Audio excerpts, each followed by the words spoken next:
We'll start with the flag salute. I pledge allegiance to the flag of the United States of America and to the republic for which it stands, one nation, under God, indivisible, with liberty and justice for all. The Open Public Meetings Act statement. New Jersey Open Public Meetings Law was enacted to ensure that the right of the public to have advance notice of and to attend the meetings of public bodies, at which any business affecting their interest is discussed or acted upon. In accordance with the provisions of the Act, the Board of Education has caused notice of this meeting to be published by having the date, time, and place thereof posted in the Augusta, Branchville, Lafayette, and Sussex post offices, and notice sent to the New Jersey Herald, the Star Ledger, and the clerk of the boroughs of Branchville and Sussex, and the townships of Frankfort, Lafayette, and Wantage. Thank you. Mission statement: Highboy Regional High School, its partnership with staff, family, and community, is dedicated to the quest for individual excellence. By fostering high standards of achievement, we prepare students to become responsible and productive members of a diverse society. Jim, roll call. Mrs. Anderson. Here. Mr. Ancliffe. Here. Mr. Dunn. Here. Mr. Kehoe. Here. Mr. Morangi. Here. Mr. Dona. Here. Dr. Ripley. Here. We have a quorum. Okay. We have a, if we will, we'll start then the school board training on chief school officer evaluations. I'll introduce Kathy Hellowa. I'm not sure if everybody, I think everybody knows Kathy Hellowa from the New Jersey School Board. She's our rep and does a great job for us, and I appreciate your support. Thank you very much. I'm pleased to be here. Thank you very much for having me. And yeah, I'm very happy to be a resource for you guys. We're not regulatory, we're just a support. So if you have any questions on this or any other matters of boardsmanship, I'm pleased to assist you. My contact information is on the back there with all the other field service reps. So we'll talk today about the evaluating your superintendent. So this is a guidebook for you. It's also online. We'll talk more about it as we go through the program. But one of the things that you may have heard if you go to school board programs is, first, the most important duty of a school board is to get the right superintendent in place, appoint the right superintendent. The second most important duty is to evaluate that person annually. And the reason why we say that is for a bunch of reasons. One of them is that there's really no more optimal way to communicate with your superintendent than through a comprehensive review process. And it's actually an opportunity for conversation and for dialogue and for also showing off the great things that are happening in your district. So it is a very positive, and if you do it year-round, a proactive process, because once you get the right person in place, just like everybody else in your district, you hold them accountable to the standards that you set for them and how they're, moving along the progress towards the goals that you have set. And also, is the board realistic in setting its goals? Have circumstances changed? Have resources changed? Have priorities changed? I mean, education today is moving in all different directions at the same time. And the review process is really a good time to sit down at the table and to discuss where we are and what kind of supports do we need to give our superintendent to keep moving in the right direction. And all of that is part of an evaluation process when it's done comprehensively. So that's why we say it's, the second most important thing that a board does. But also there's, of course, the matter of law, right? I mean, if you look at this book, it's on the back page is all the applicable standard, statute and code that relates to evaluating your superintendent. So I'm not going to read that for you. It's all in legalese. You can go through it at your leisure. But the key points to know about it is that it needs to be a full board process, and it needs to be completed by the 1st of July. That's actually in code, but there is a new focus on this, as you probably know, because the CUSAC has been revamped. And now districts, this is a new thing, but now districts are held to a certain level of accountability based on points on the QSAC. So one of the things is to make sure that all of your board members are trained in how to evaluate the superintendent, so that's 7 points for you right away at the outset. The second is that you complete the evaluation by the 1st of July, and that's another 6 points. So we're talking, 13 points on the QSAC. Everybody works very hard to get a good QSAC for the district, and this is completely within the board's purview. Okay, so 13 points right out the box if you do everything right, which is a very worthy goal. Now, you don't have to use New Jersey school boards to do this. I'm going to talk about our instrument because that's in this booklet. But it does take care of all of the requirements, okay? So, and it's free, it comes with your dues. And although I'm not gonna tell you that it's quick and easy, because it's not, I'm sure you would agree with me, Scott, it's rather comprehensive. It does address what we think board members need to be thinking about and what's also in your swim lane, right? Because sometimes if a board doesn't use this instrument, there's always a temptation to act as if you are an administrator yourself, and we know that we're not, we're oversight, right? So that's what, this does that job very neatly. So what you have in front of you is pretty much what it's going to look like if you do wind up using us. We go into, let's see, if we start, I believe, at page 6, okay? From page 6 to page 12. That is what the individual board members do.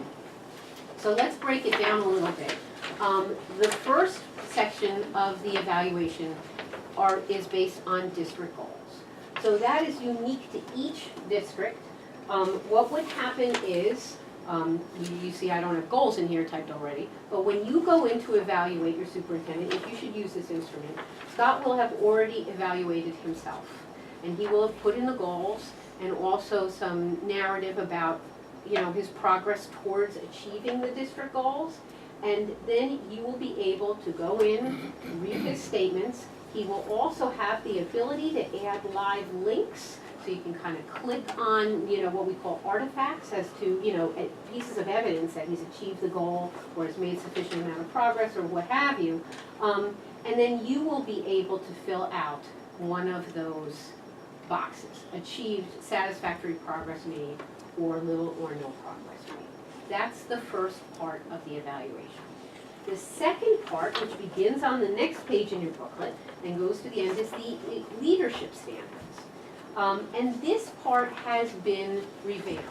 If you had used our evaluation tool in the past, it was nearly 10 years old, and at some point along the lines, we got together with ASA, and we revamped this. And we based out the leadership standards that are in here on what's called the P-cell standards, which I'm not sure if you're familiar with the professional standards for educational leaders, but it's a very visionary document. It really is, when you read that, it goes to the heart of why we do what we do in public education. But there are 10 of them. They are for all educational leaders, not just superintendents. So some of them kind of fall outside the board member's role. So it took a good 2 years for ASA, New Jersey Association of School Administrators, and New Jersey School Boards Association to really do a deep dive into those standards and to refine them into something that's workable for board members to use when evaluating their superintendent. And we came up with 6 of them. And they are all detailed here. So I'm not going to go through every single one of them with you, but just to give you kind of an idea of what we're looking at. We'll look at standard 1, right? Mission, vision, and core values. So when you go in to evaluate Dr. Ripley's performance on all of these standards, from 1 to 6, you'll first see the title of the standard, right? In this case, we're looking at number 1. And then each standard is defined. So what does, sounds nice, mission, vision, core values, but what does that mean exactly? What does an effective educational leader do to exhibit, high performance in standard 1? And that's defined for you right there, right? And then you will go in and you will be rating your superintendent on the standard, and you will have 5 different choices. As you can see here, we have exemplary, proficient, area for growth, unsatisfactory, or not observed. For each of those standards in the instrument, the rating is defined. So you'll see, if you look at standard 3 or standard 2, exemplary is defined for exemplary performance under that particular standard. So the intent here is to get everybody on the same page with what exemplary means, right? What does proficient mean? So this cuts down on that confusion, and I find this very worthy of a very worthy addition to the instrument. What I would like to say is the area for growth, the not observed, is insufficient personal experience on the part of the board member. So that is just something like, perhaps I've been conflicted up until this point, but my family member has retired, now I'm back in, and I didn't see evidence of this particular standard because I was not able to do it. Or I had a hiatus from board service, or what have you. Or perhaps this standard doesn't apply to my district, I don't really know, but it's not, what I'm trying to communicate is it's not a dig at the superintendent. If you don't think your superintendent's performance is satisfactory, use unsatisfactory, you don't use not observed. Not observed is also often used for new board members who may have been elected and began their service in January, but they don't feel that they have enough experience, and that's perfectly fine. There is no statutory obligation that they abstain from participating in the superintendent's evaluation, but let's face it, they probably, especially if you only have 2 or 3 meetings under your belt, they may not feel with, quite rightly, that they're able to engage fully in the process. So that's what that particular standard is, the rating is about. What I'd also like to note here is right after those definitions of ratings, you see sample resources for standard 1 may include, and then in the blue box, superintendent selected evidence. Beautiful stuff, you'll see in red. Documents provided by the superintendent. This is what I spoke to earlier with the goals. If Dr. Ripley has an artifact that he would like to provide to the board to show his achievements under standard 1, 2, 3, 4, 5, 6, he can put it here. He does not self-evaluate on the leadership standard, but he can and is welcome to, and honestly, as a board member, I think it's a wonderful option to use. He can provide links to particular documents to show achievement in those areas of leadership. And as a board member myself, former board member, this is my favorite part, because whenever I would try to review my superintendent, and admittedly, I'm not the most organized person, but I'd be like, going through my notes, what is this? Oh, I kind of remember this from months ago. It's all going to be right here, and everyone has access to the same things. It's a thing of beauty. I love that. I really do. So everyone is on the same page. Your perceptions, your comments, all of that's going to be different, but everyone's starting from the same level, which is just marvelous in my opinion. Now, in order to decide how you should rate your superintendent ultimately on each of the standards, we lead you through some thinking exercises rating what we call indicators for each standard. There are 7 indicators for each of the standards. It is, like I said, it is not quick and easy. This is a real thinking exercise, but it does provide clarity on these really overarching leadership standards. If you read this, it's kind of hard to ultimately decide without kind of thinking about what those standards mean in practice. So that's what the indicators are about. And again, you have to say those ratings, you populate them online, and then at the end of all of that, you come up with your ultimate rating for the standard. It does not automatically populate. If you check exemplary for everything, it's not going to automatically pre-fill with exemplary. And also, more importantly, that would be easy, right? But more importantly, if you're kind of back and forth between exemplary and proficient, it's not going to do some kind of a mathematical quantitative average and say, well, you know what, it turns out he's exemplary. You have to really think about that. And also, ultimately, you will be discussing that with your board. And that's another thing that I really like about our new instrument and our new recommended process, because I'm about to talk about the process once I get through this. There is a new emphasis on discussion. Too often with our old instrument, it was just kind of a check, check, check, check, check. You know, the board president would try to come up with something, staple it together and hand it to the superintendent. That's really not optimal, because it needs to be a board document. And the only real way to get to that is through conversation and a lot of thought. And these are good conversations for board members to have. They're important. You need to know how to support your superintendent. And as lay people, it's difficult to know that. There's so many things that you deal with throughout the year. This is a chance to focus on what's really important, will advance student achievement in your district. So I'm a big fan of this. Also, at the very bottom of the page, you'll notice, very important, board member comments supporting rating. Really, the evaluation is going to wind up with a narrative at the end, and it's only as good as what you contribute to it. So your comments that you enter in here will be a springboard towards the board discussion on what that evaluation will ultimately say. And we do have it set up now, unlike our old instrument where you gotta put something in there or it won't advance to the next page. So that's for encouragement for you to put something in. Now, most people have figured out you could put star, star, or ABC and it'll let you go forward, you know. What can you do? As I say, no comment. Yeah, I'm telling people put NA Sounds or. like the park. Yeah. You know what? What can I say? Yeah, it's a valid observation.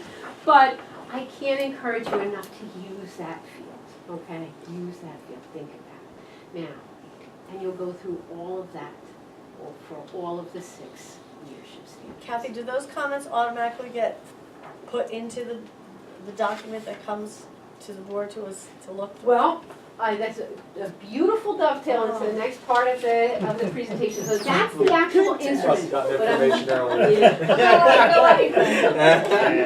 Imagine it. I'm wondering, does anyone have any questions about the actual instrument itself? I was going to ask the same question, that'd be good. but Okay, well, hold on just a couple of minutes, in fact, not even a couple of minutes. Is this the first year in which the standards have been infused into the tool? It is the 2nd year. Okay. We actually rolled it out, I think, last year where you could choose between the old evaluation and the new one. So these standards Must are have chosen unique to the the new old. one. Yeah, you did, yes, Okay. you did. So, Oh, so it's- you mean I actually did it? You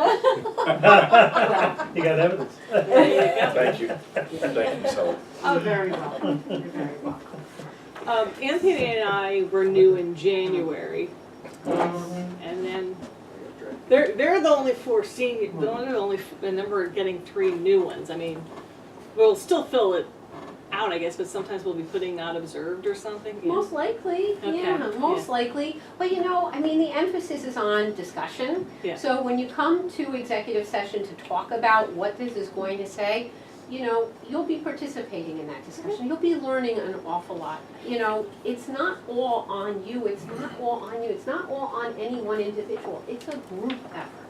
It really is. And I think that, you know, that's just one of the virtues of updating things, right? You see what wasn't working before, and those stapled checklists that get handed to, I'm not sure if that advanced student achievement the way that we really want it to advance. So once everyone has filled out their portion, and it needs to be a majority document, so I need at least a quorum to compile this document as Debbie is alluding to. So the next steps, right, and everybody's done. Did Do you you have say you need? at least a quorum of the board to I fill thought out? after that you said 8. After 8? No, that's not a quorum. That's Shouldn't what. say. No, Okay. I need at least, at the very least a quorum. And I know you're appointing, I mean, I think this is, so, you know, I think everybody here except for the conflicted person will need to fill out this to make it valid. Now, like I said, the new board members are not legally precluded from They have to completing wait this, till but I then. think your timing is not gonna work out because they have to have the background check and all that stuff. So this is it, guys. So Anthony, we're gonna have to It's a Putting it good on thing. observed, right? It is No, a I'm good not thing. complaining. Don't worry I'm about not it. complaining. So what happens after you guys all fill it out is Bill gives me the green light, your board president, and I literally, another thing I love about this new guy, I click a button, okay, and it compiles everything automatically. And it will go, it will be a document that looks just like this, only instead of single clicks, you know, it'll show 2 people rated this, 3 people rated that, but it will be all anonymous. And the comments that you've put in here will be compiled into that one document anonymously, so we won't know who said, you know, what. If that makes you feel a little bit better about what you're putting down there, then that's perfectly fine. That seems to be the way board members like it, and that's we kept that practice. And it will all be in one document that will be electronically shared with the board president, and he will share it with the board. That will be an executive session, and you will write your superintendent for it. But as we talk about, you know, that particular process, I'm wondering if you guys have any questions on that, because I have one more. Yeah, absolutely. How do we access the? I was gonna say, does everybody Yeah, get the why don't email? I show you now, okay? Do you have an email? Did you get it? Sorry, I was gonna question if everybody received the email to prepare the I evaluation. don't get it. I didn't Well, get we it. wouldn't have gotten till, What's that? Right, not until I No, click Yeah, he send. needs it, But in yeah. the past, No, I've gotten the email already. in the Oh, you past, did? oh, you got this, Did this you- year? Well, I you know didn't what? get one. You didn't get Once Scott finishes his part, okay, automatically an email, 48 hours actually, you gotta wait 48 hours, I can't Mhm. narrow that window, you have 48 hours. If you thought about something that needs to be changed, you can adjust it within that 48-hour window. As soon as that's over, the system generates an email to all of the high board members that your superintendent is, evaluation is ready, and here's a link. The one problem that I've noticed with this new instrument is that, and I don't think it has to do with the instrument itself, is that those system-generated emails are going to spam very often. Board members waiting for it to come up, and it doesn't, because for whatever reason, it's been going to spam. But you do not need that email. Scott, if you were to advise the board in an email that you sent, which probably won't go to spam because, you know, the regular interchange, yeah, right. I'm telling you, it really held up some evaluations. It was bad news when I first read it. But in any case, this is how you do it, all right? He'll say, guess what, I've evaluated myself. Go on to njsba.org, okay? And then you take your cursor and you go to our services right here. And it's field services. I'm your field service rep. It's my department that does that. So you kind of hover over there and click. And then it comes to this page, and what you'll want to do is you'll want to go to online evaluations. Now, not to confuse you, but we've got a lot of other good stuff on this page too. Woo, look at that, okay, just a little commercial for our department. But you're not interested in that right now. We go to access the evaluation tools now, right? So there's the board self-evaluation, which we'll mention a little later, but what we're looking for is the online CSE evaluation. All sorts of great things here. We got frequently asked questions, we've got tips, we've got the book that you're holding in your hands is on here, all this wonderful stuff. But what you want to do is you want to begin the superintendent evaluation process now. So you click on that. And you will sign in. The email, your email address is also your username. Whatever email you get your school board mass mailings from, that's the email address that you will be entering in. So if you get in your school district email, your personal account, if that's where the school board notes comes to, that's the email address that you'll use, and you put on in your password. We have High Point Regional Schools email accounts that are for each board member. That's wonderful. Not all districts do that, and that creates a lot of problems. Not just with the evaluations. Oh, okay. And then Where did this you get screen your will password from? Where did you get your password from? You've established your password already, but if you haven't, there's a little thing that says, Change reset my password. password. Do that Just in case. and follow the good question, Bill, thank you for asking it. Follow those instructions, but look in your spam. Because that's another thing, people would say, reset my password, they look in and it never cut it.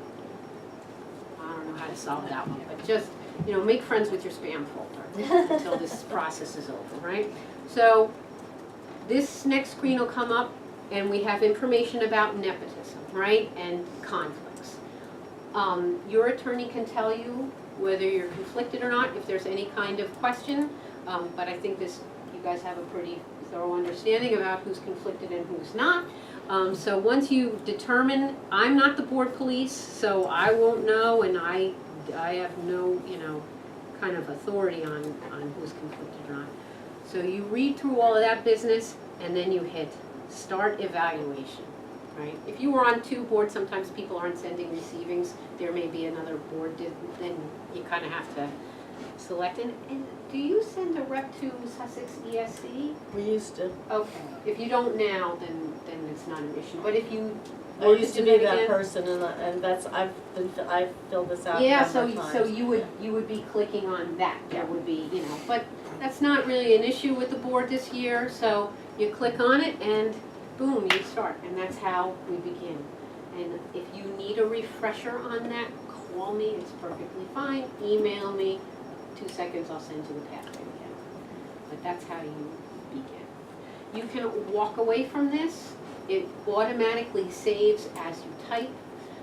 I have tried to break it while we were piloting it. I did break it, they fixed it, we did all sorts of funny things to it, and it works, and we ironed everything out. So this should be a pretty seamless process for you, but if there are quirks, there's always a quirk or two, let me know, and we will work together to get it up and moving for you. The email that we get, if we get it successfully, it has the hyperlink in it that brings you Yes. direct, right? Yep. So But I do remember it being simpler than having to yeah, go it is, through you're right, 5 Wayne. pages deep.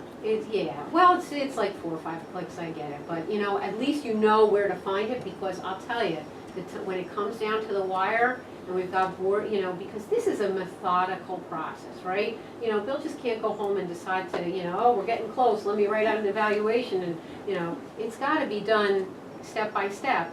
So, there were board members who were waiting very patiently for this link to show up, and it never did, and it was really a killer, because I was like, God, just call me, and it looks like the email comes from me, too. It does, It's yeah. very personable and lovely, but it's not me, it's a machine. So, And to be sure, there's no reminders after that, oh right? no, It's this is. that one email and Yep, that's right, it's completely on you guys. Can it be determined who has not yet completed it? I can look that up, and I do, because I give the board president updates. That's Yeah. my question. Yeah, absolutely.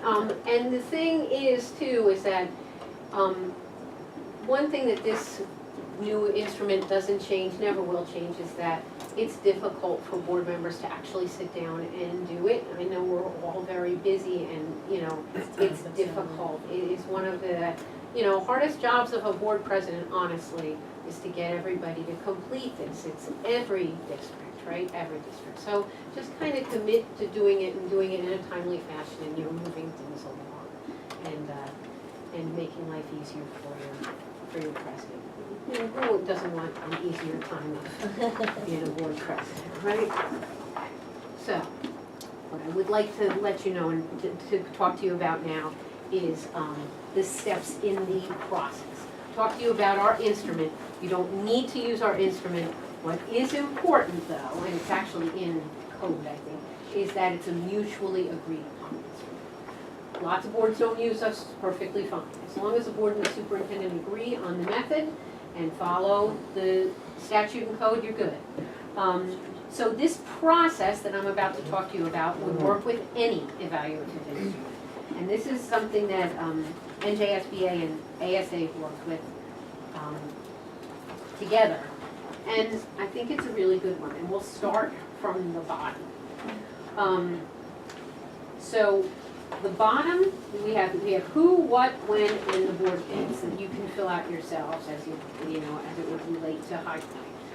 But the last step is the summary comments. And that needs to be done between the board and the superintendent in executive session. Scott will be Rice. And the board will convene together to discuss the end product, okay? And that needs to be done by July the 1st.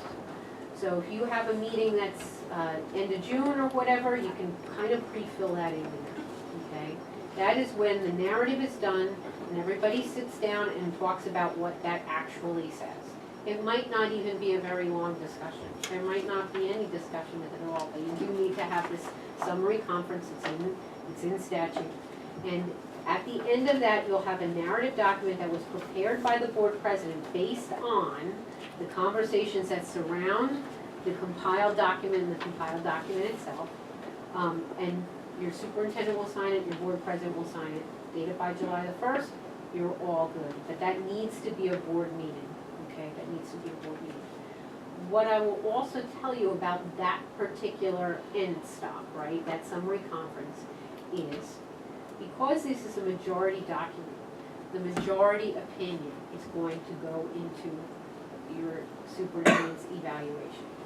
There may be outliers this year, next year, years in the future.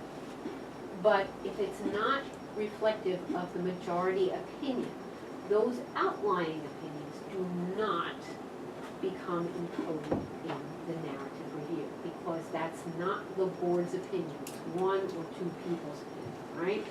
So once the board decides what it all thinks, what the majority message is, that's what goes in black and white. But if you do have an outline, right, you don't quite agree with what the rest of the board has come to consensus on, you can talk about that with your superintendent in the summary conference. It just can't be in writing. You know, some superintendents absolutely welcome that. It helps them to grow, it helps them see where you're thinking, and that's perfectly fine, but it doesn't go in the narrative document. Does that make sense to everybody? Mm-hmm. So, you fill in a date there that's kind of close to July 1st, and then let's kind of backtrack, right?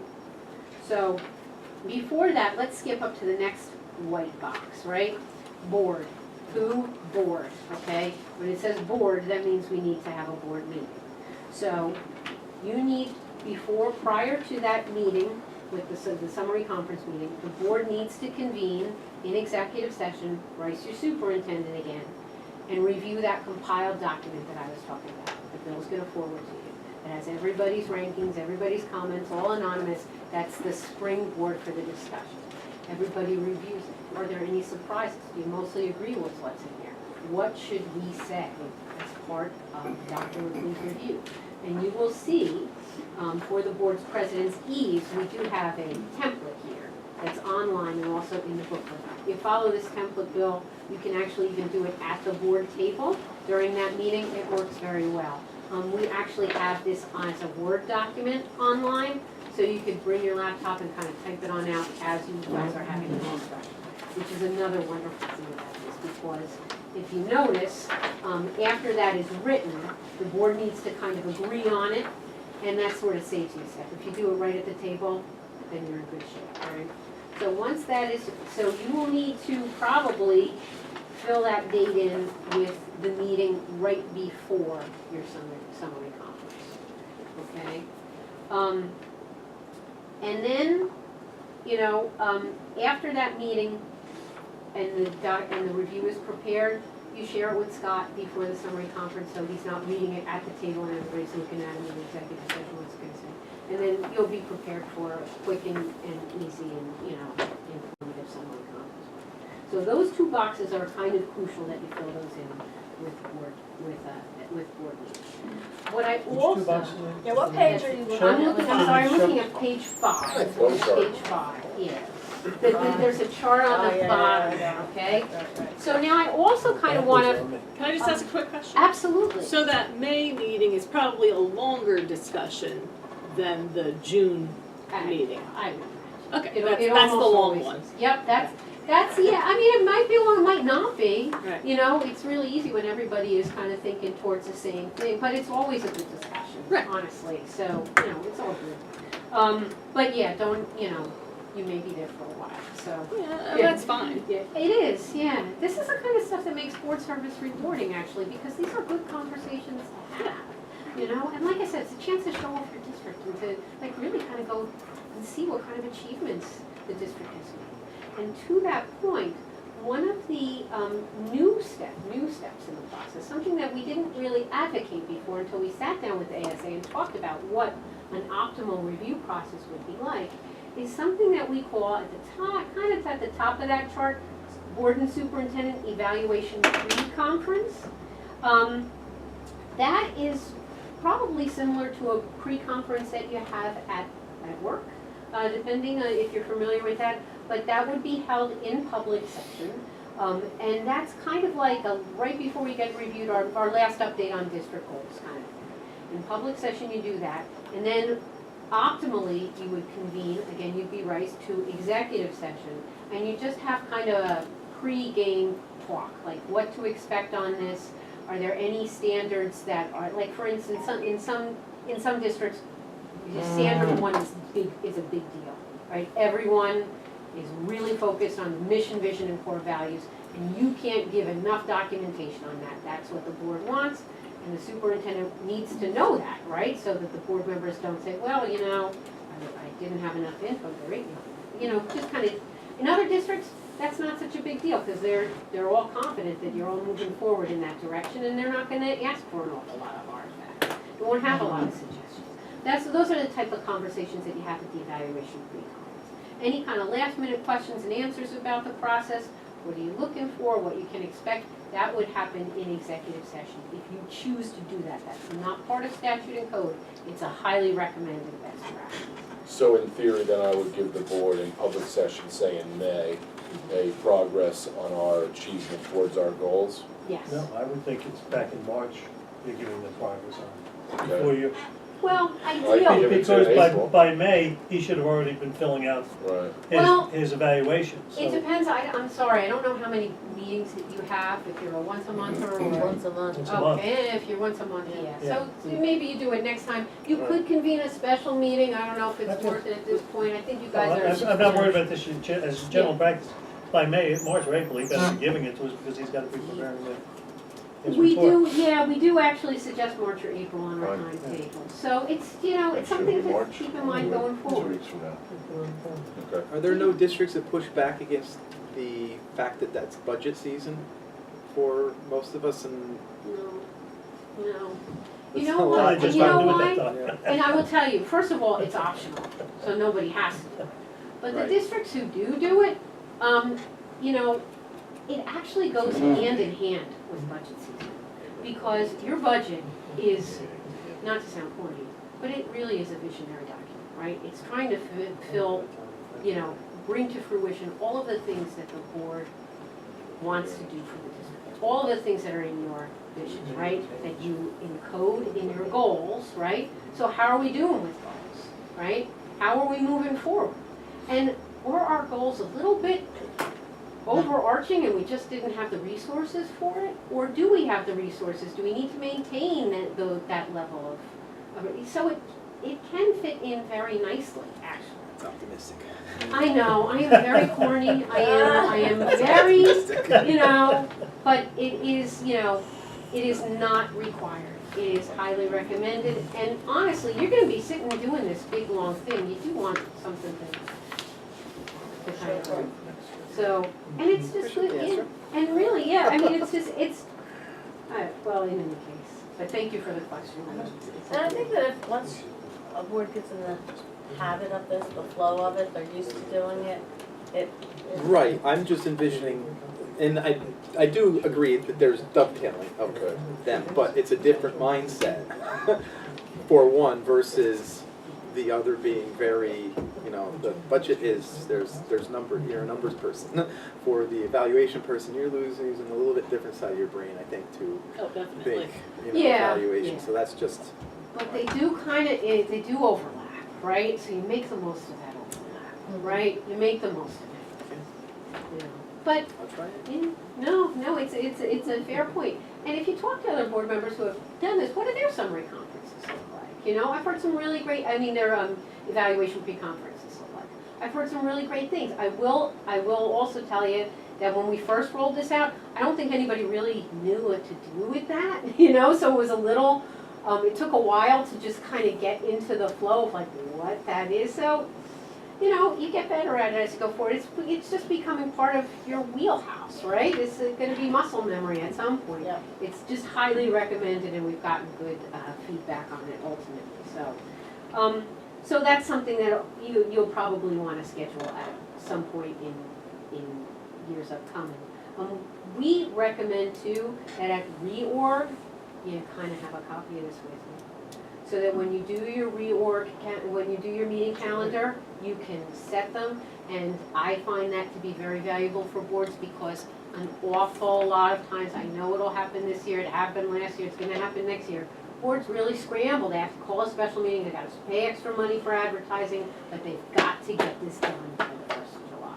If you skip a step, not good, so. Yeah, I guess we double up with the meetings, that was fun. So, okay. And then, other than that, it kind of flows really nicely. It's good for the board to know when the superintendent will be evaluating himself. It is good for the board president to come up with that date for board, individual members complete their evaluation. Can we hold on that one step at a time? Yeah, Since sure. it'd be good to know when when the super's gonna evaluate himself? Yeah, and it is my hope to have it done prior to May 1st. I will have it done prior to May 1st. Okay. I will hit send before May 1st. Okay, so May the 3rd, the latest, the board will be able to go in and evaluate you. If So you'd we like would- it a little earlier, I can certainly, today's the 16th, that's, I think that's enough time, unless you need more, because that gives us. no, it time won't to give go you in. enough time, so I'll make sure I have it We done. go in between then and May 21st, our next meeting, if we can all respond by then, giving it, how much time does the school Well- board then need to put it together? It doesn't take much time I'm pressing the button, but it's gotta be a good day, right? I mean, Yeah. systems have gotta be working on both ends and all this, so I do like a little more lead time. Also optimal, you may wanna send it out to the board in advance, so that when you convene at the table, That's right. everyone's familiar We're with it. trying to get, Yeah, how much time do you think you would need? as long as everybody honors that it's a confidential document, which I know you will, it says confidential all over it, you can certainly send it to, electronically. So if your board meeting is on the 21st of May, when do you get your board, do you still We get usually board get it packets or? 21st, 20th, 19th, 18th, 17th. I will have it by next Friday, the 26th, so that you all have a little Usually extra get our time. board packets the Friday before our Tuesday meeting. Okay, so would May the 15th work as a deadline for you Okay. guys? I think So- that's good. Okay, so we'll do May 15th. So then Scott, you you'll said have yours will be access. April 26th, we're May 15th, I'm okay. gonna actually email Is May myself. 15th when If you're the done by the board members 20th. have to? We have to have it You in You have here. would it done by respond by May the then. 15th? That would give us 2 weeks to, Yeah, 2 I think weeks that to should be complete good. it. So you'll have easy access by Monday, the 29th. Right. Oh, yeah. And then we Give you can, 2 it gives weeks us to more get than 2 it weeks to done. complete it. And that gives her time to respond and get it around so we can put it on the executive meeting for the 21st. Yeah, and then you're perfect, you'll have a. I like what you said again. Yeah. I told you that, you never responded. I don't hear them. But, I really appreciate that you guys are, going through this carefully, talking about the steps, knowing what you can expect. That's all good, it's a big deal for someone to try to tackle this if they haven't had any instruction, and I think that's why ultimately the CUSAC kind of put that in there. I'm running all over the place. Who issues the rice notice? You would issue the rights notice The for the board. superintendent. I'm sorry. Figure that out. And then the end of May board executive session is gonna be May That's where- 21st. That's where I was thinking, should we move the exec session to the end of the meeting? That's not a bad idea. Just so that we're not hard stopped by the. Yeah. Thank you. Yeah, that's Give us some actually a more good time. idea. Yeah. So maybe just Switch do the public executive- at 6 and, or whatever, we could just do it at 8. Late night. Yeah, it'll just be like that. It's fine. If you do it We'll just- after, then I'll We'll just go cut, home. this out and work it out. Yes, that sounds like a good idea. I'm in the bar. Oh, sorry, is this on tape? Sorry. That's May, the May meeting in May? 22nd, yeah. All right. Debbie, I was thinking the same. Yeah. So we'll switch the exec to afterwards? I know, Debbie, Okay. Yeah, sounds good. you fill all Everybody this out, happy, is 'cause that I'm right? actually gonna take a picture of you. I hope I did it accurately. Yes, I did. Yes, I filled it out. I think it's accurate. Thank you very much. So that begs the question, You have ethics training scheduled for the 21st. Yeah. I'm not, You just, wanna switch it to 6, or is that too late for you? Whatever you want. It's Because fine if we with me. switch the ethics to 6, then we have the public meeting at 7, Right. and exactly afterwards. right, you don't wanna be sitting around for an hour waiting for me. Do you have, So, Unless you're gonna send them entertainment. well, I will be providing entertainment. There you go.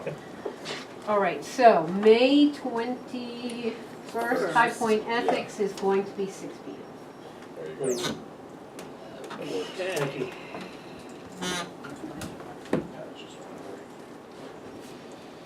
And so that's, That's I good for think you, that's right? pretty much everything you guys will need to know. The only other thing that I would mention as far as the superintendent evaluation goes is that once you have that in place and you both have signed it, if you wanted to append anything to it, you have 10 teaching days. It doesn't need to be board approved, you just kind of distribute that to the board members. And then copy goes in your file and the board retains a copy. It is highly confidential, it is not operable. It is, so just honor that. Kathy, confidentiality. The information that is submitted to the tool, what do you Yes. call it? You call it the tool? Yeah, What happens to that after July 1st? well, it'll stay in our system until the 31st of December, and then we just do a complete data dump, for everybody. So, One of the benefits of using the tool is obviously the confidentiality is maintained better than potentially us doing it in yeah, another process, right? Is that the selling point of well, NJSBA's?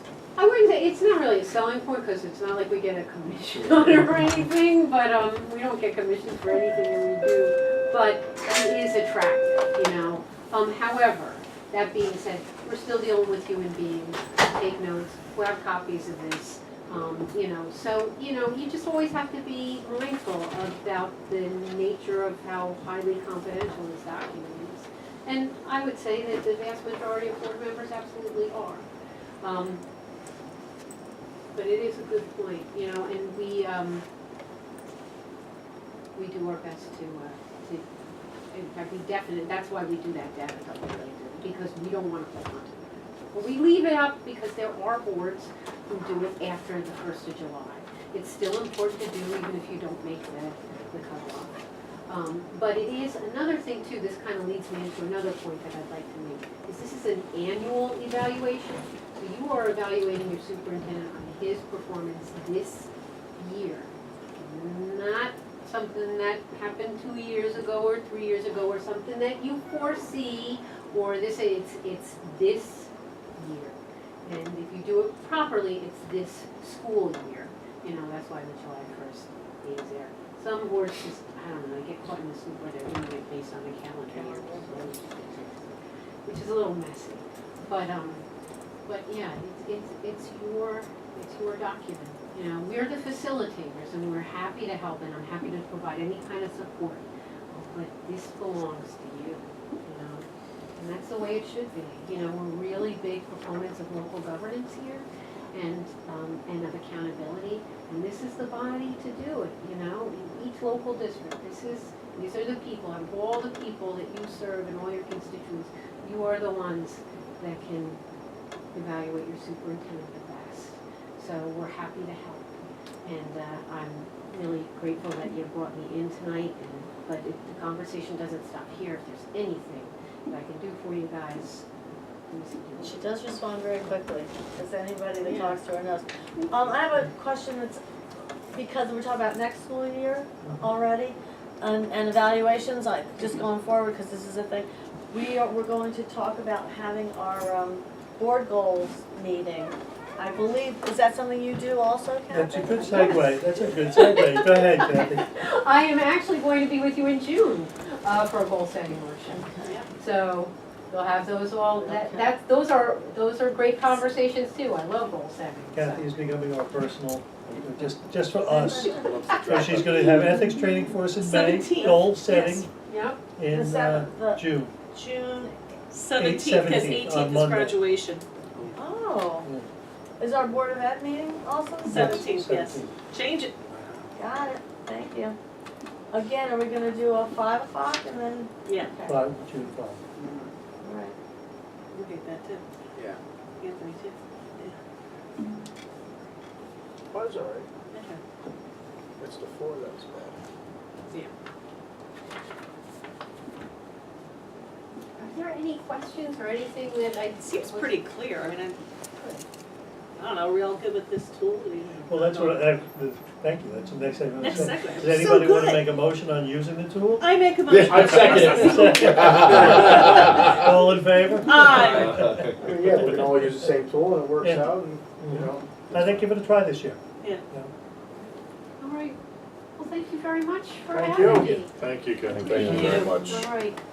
Good luck to you. We'll See see you you again very very soon. soon. Yes. Okay, so, and soon after that, but it was a pleasure. Thank you very much, I really appreciate it, Kevin. Thanks, and thanks for all your help. Oh, anytime, Appreciate it. anytime. Nice to meet you. Nice to be here. I didn't actually officially meet Oh, you before. sorry, I was late. Well, give me a call anytime you need Okay, me, but yes. I think you guys are doing all right. Thank you. I gotta just.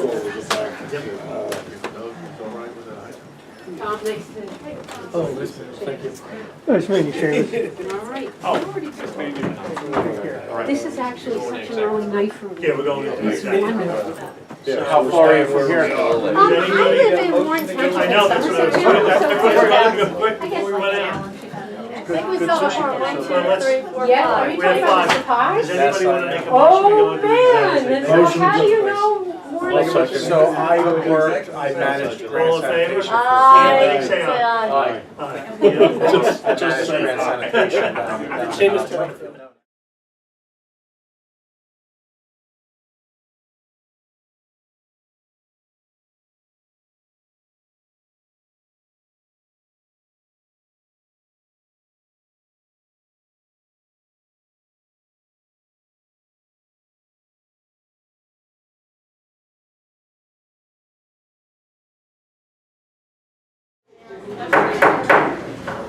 Motion to go back to resume public session? So moved.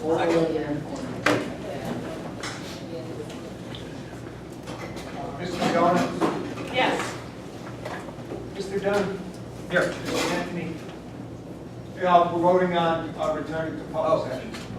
Yes. Mr. Morangi? Here. Yes. Mr. Radcliffe? Yes. Mrs. Anderson? Yes. Mr. Keel? Yes.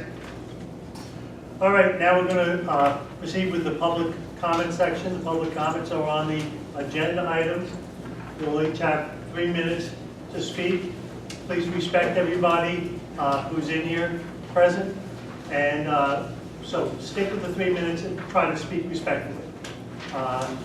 We'll open up the mic for public session.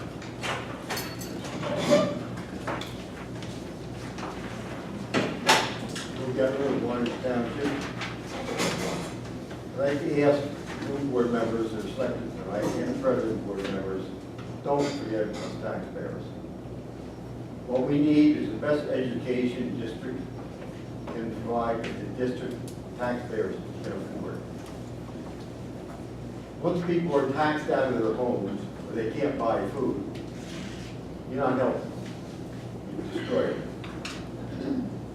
April 2013, High Point received a demographic study from Whitehall Associates. It outlined in detail just what happened with the deduction of students. Mr. Ripley and every board since then has totally avoided this demographic study. This is a state students, it follows this. So the school board and Mr. Ripley knew what was going on, where they saw the forecast, they failed to do anything about it. I hope the new board will face reality. In October 2018, the school was down to, I think, 811 tax-paying students. You're probably heading down to 750 or less. We are not a school of 1,400 students anymore. We have to change to suit the enrollment and what the taxpayers can afford. I'd like this new board to petition the Commissioner of Education to vacate Mr. Ripley's new contract. Once that is done, I hope the new board will vacate Mr. Ripley. Thank you.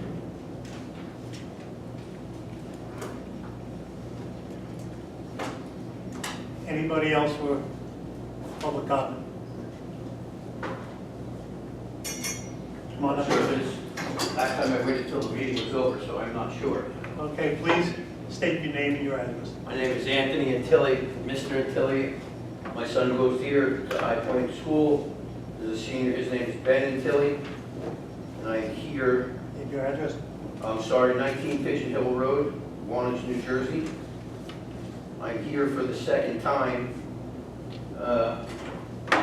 because of the level of, and I'm going to say bluntly that the baseball program, I can't even call it a program at this point, is corrupt. And it's corrupt beyond repair at this point. My son's a senior, has been dedicated to the baseball team for 4 years. I just drove an hour back to watch him sit 7 straight innings while we have 10 varsity players. My son's been signed for D2 baseball. He had 7 different offers from 7 different colleges, ranging from D1 to D2. He chose to stay home, stay close to town, so he's playing D2 baseball. But apparently, according to Coach Ellis, he's not qualified to be on this field. Every single kid that's on that field, he's played with since they've been 11 years old, at every level. My son's played at some higher levels.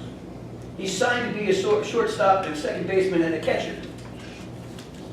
And he's going to the same college that our starting shortstop, who will not be playing shortstop at the college level, who's only going there to pitch, who never leaves the field.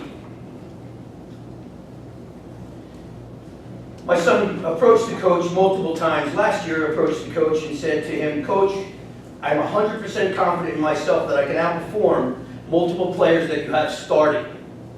All I want is the opportunity to do that." He wasn't even afforded the opportunity to prove himself during scrimmage games. Immediately after that, which Todd Van Orton, the athletic director, was supposed to sit with my son through the meeting, arranged the meeting, and walked away to go put signs on the baseball field, instead of being there to advocate for the student like he's supposed to. And got into an argument with me to advocate for the coach. And my continued response that we get is, the coach has the say. I want to know what is the premise of that. Based on what premise? Because it certainly is not based on quality of play. My son approached the coach again this year. Coach Ellis's comment to him was, "I'm trying to put kids on the field that can help us win." We have 10 players. My son sat 7 innings today, wasn't even afforded the position of designated hitter.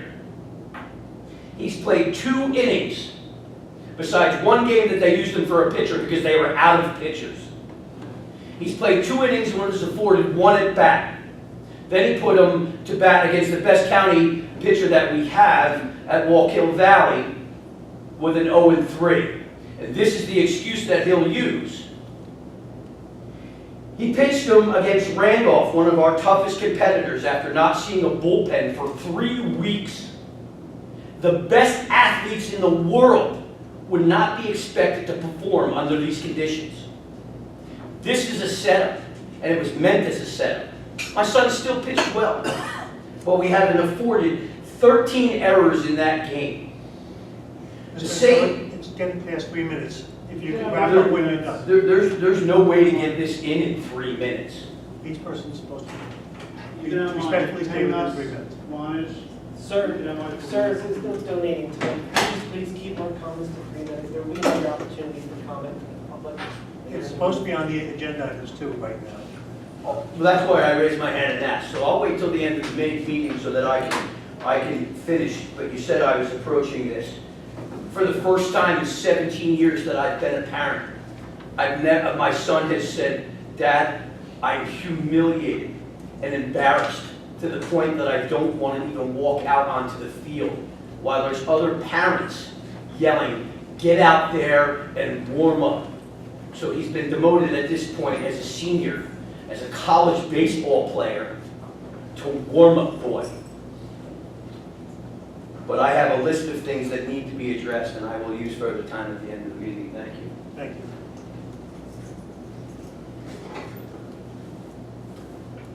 you. Is there anybody else, public comments on agenda items? Seeing nobody, no other public comments? We'll close the public comments section, and at this point, we need to address as a board how we're going to vote on the selection process. Any motions? Yeah, I wanted to make a motion that we're going to bring the candidates in for their interviews alphabetically by township and then alphabetically by last name so that there's no unfairness there. And then move that we, after the interviews are completed, that we will move to executive session to discuss their qualities. And then when we come back, we will hold nominations and take a vote. Anybody second the motion? I'll second that motion. Any conversation? Go ahead. Just, are we going to put a time limit on the interview process? I know we had mentioned we were going to give them a 3-minute entry comment Your statement. where they make their opening statement, and then just the process for how we handle questions. Will we go down the line, sort of? Right? Okay. So we're So we'll start with Anthony and work our way down with questions after they're done with the 3-minute interviews. And we don't all have to ask a question. No, you It's don't only- have to ask It's only if questions. you would like to ask a question. Second? You seconded? All in favor? Aye. Opposed? All right, well then we'll start with the interview process. We will start with Franklin first. You know the alphabetical order of Well, we got Crossett, Frankfurt? Shirillo. Shirley should be the first. Okay.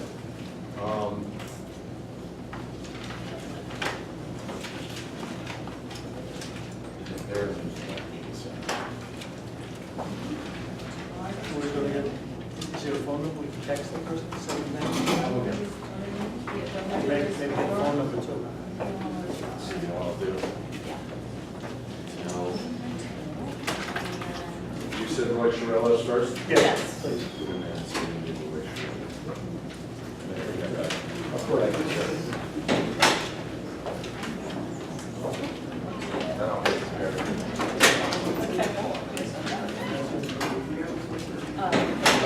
Yeah, Crossett.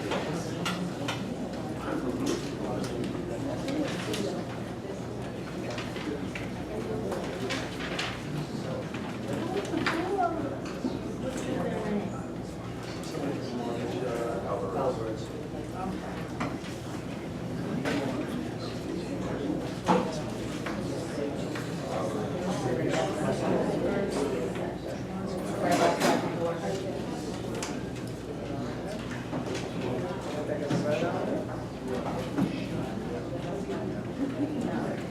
Oh, I have them.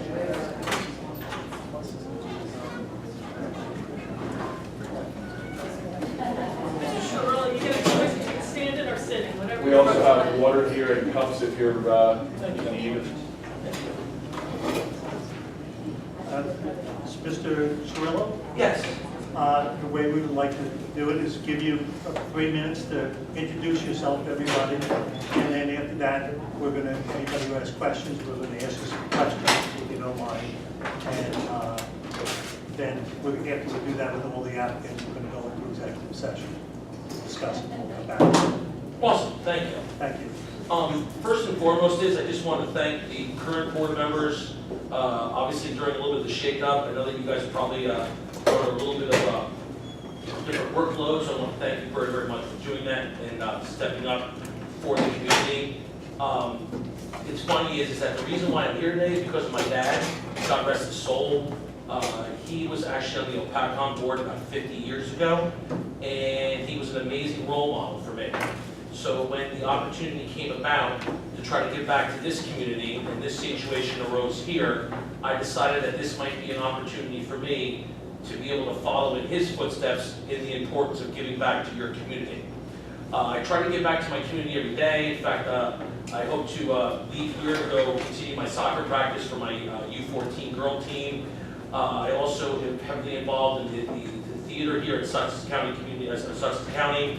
Throughout all the high school work that I do with the theater, Culver Lake Theater as well, and various charitable opportunities that we've used through my organizations to help out the Sussex County Theater. The reason why I felt that this would be a great avenue for me to actually help our community out is basically because of my background and my experiences that I feel would be a very big positive aspect to the board. I actually began my college I began my life here at Hopatcong. So I've been a Sussex County member here for the past 47 years. Quick 1-year stint in Massachusetts area for work purposes. I became an English major at Widener University, and after 10 years in the corporate world, where I feel like I've learned a lot about being fiscally responsible and handling budgets and understanding that schools are just like corporations and they are under financial constraints and budgeting. So gaining that 10 years of corporate background experience, felt I was able to do a really good job of understanding what schools can be all about, because then I had a 15-year career at Kittatinny Regional High School becoming a teacher. So I feel like I have an exceptional balance in understanding the importance of education and the role of the board, but also understanding that there is a fiscal responsibility and also an opportunity for us to be able to understand the difference in running a corporation and running a school. My wife currently serves on the board of Frankfurt, so I'm able to understand a little bit of what she goes through. And when you add it all together, I feel like I'm a very strong and exceptional candidate for the open position for Frankfurt. But I will say though is that it was really exciting to see 12, 14 other people and wanting to step up and help the community, because that's what it's all about. There are some districts around our county where they're actually just begging for people to be a part of a program like this. So I just think that we're all in a win-win situation. We're able to move forward, and you're able to meet some great people this evening, and hopefully 3 of them will continue to bring the success of High Point Regional High School. The last thing I just kind of want to make mention is that the other reason why I feel like I'm a great candidate is I'm not coming in on any agenda. I truly feel like I am the ultimate independent, both politically and in my views, where I feel like that right answers can come from every single solitary direction. It shouldn't be party affiliated, it shouldn't be organization affiliated. Decisions should be made through education of oneself, through the hard work and understanding what your consequences will be for your decisions, and then being able to step up and being able to stand by those decisions. So those are a little bit about me. I think I'm right around the 3-minute mark, and I'm here to answer any questions that you guys would like. Looking forward to the situation. So I do not have any questions. So Mr. Trailer, I'm involved in youth soccer, and I'm familiar with you from youth soccer. I want to disclose that. And any of my exposure to you there has shown that you were a true volunteer in the sense of the word. Very loud too, I'm sure. There's an encouragement factor there that some coaches don't always portray. Thank you. You're the first of, I believe, 3 candidates of the 14 originally that we had that are employees of the Kittatinny School District. That is correct. I wasn't sure if you were aware of that.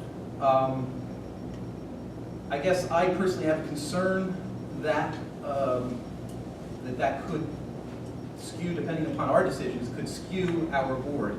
How do you think that you could address those concerns, or how is it a non-concern? I think that's an exceptional question. I think the way I'm going to answer that simply is that I go back to being an independent and a free thinker, and for that reason, and wanting to stay neutral in our school politics and in our school financial situation I actually rescinded from our union, so I am not, even though I'm a proponent of the Kittatinny Educational Association, and I'm a proponent of our Board of Education, and of our administrators is, I decided that the best thing for me to do was to remain neutral. And that's where I feel like that I can add a very strong sense of the educational world from my teaching experience, but also do understand that there is that fiscal responsibility and a responsibility to the public, which is why I decided to remain neutral. So I think that's probably a strong reason. And I can also just say is that I'm a man of my word, and I don't stand behind any situation where I feel like that I have to go to do something because of an affiliation I have. So I don't really believe that it would be an issue, but I can definitely understand your question, sir. That actually begs a question of our attorney, if I could. Just because you do not participate in the union as a teacher does not necessarily remove you from being conflicted. Is that true? There's no inherent conflict. It can depend on the individual matter. But the ethics decisions talk about union membership, not employment as a teacher. So, for example, if a member was a teacher at a private school, not part of the union, it wouldn't be conflicted from participating in union negotiations. So troopers always opt out. There may be other conflicts based on more details. And if those conflicts did arise, I would obviously understand my need to rescind from the situation. I don't know. Questions? Hi, there's this balance that we need to address, which is between, as is often expressed here at our meetings, our taxpayers' concerns, and as is also often expressed at our meetings, our students' concerns. And where do you find that balance in your philosophy of being a board member?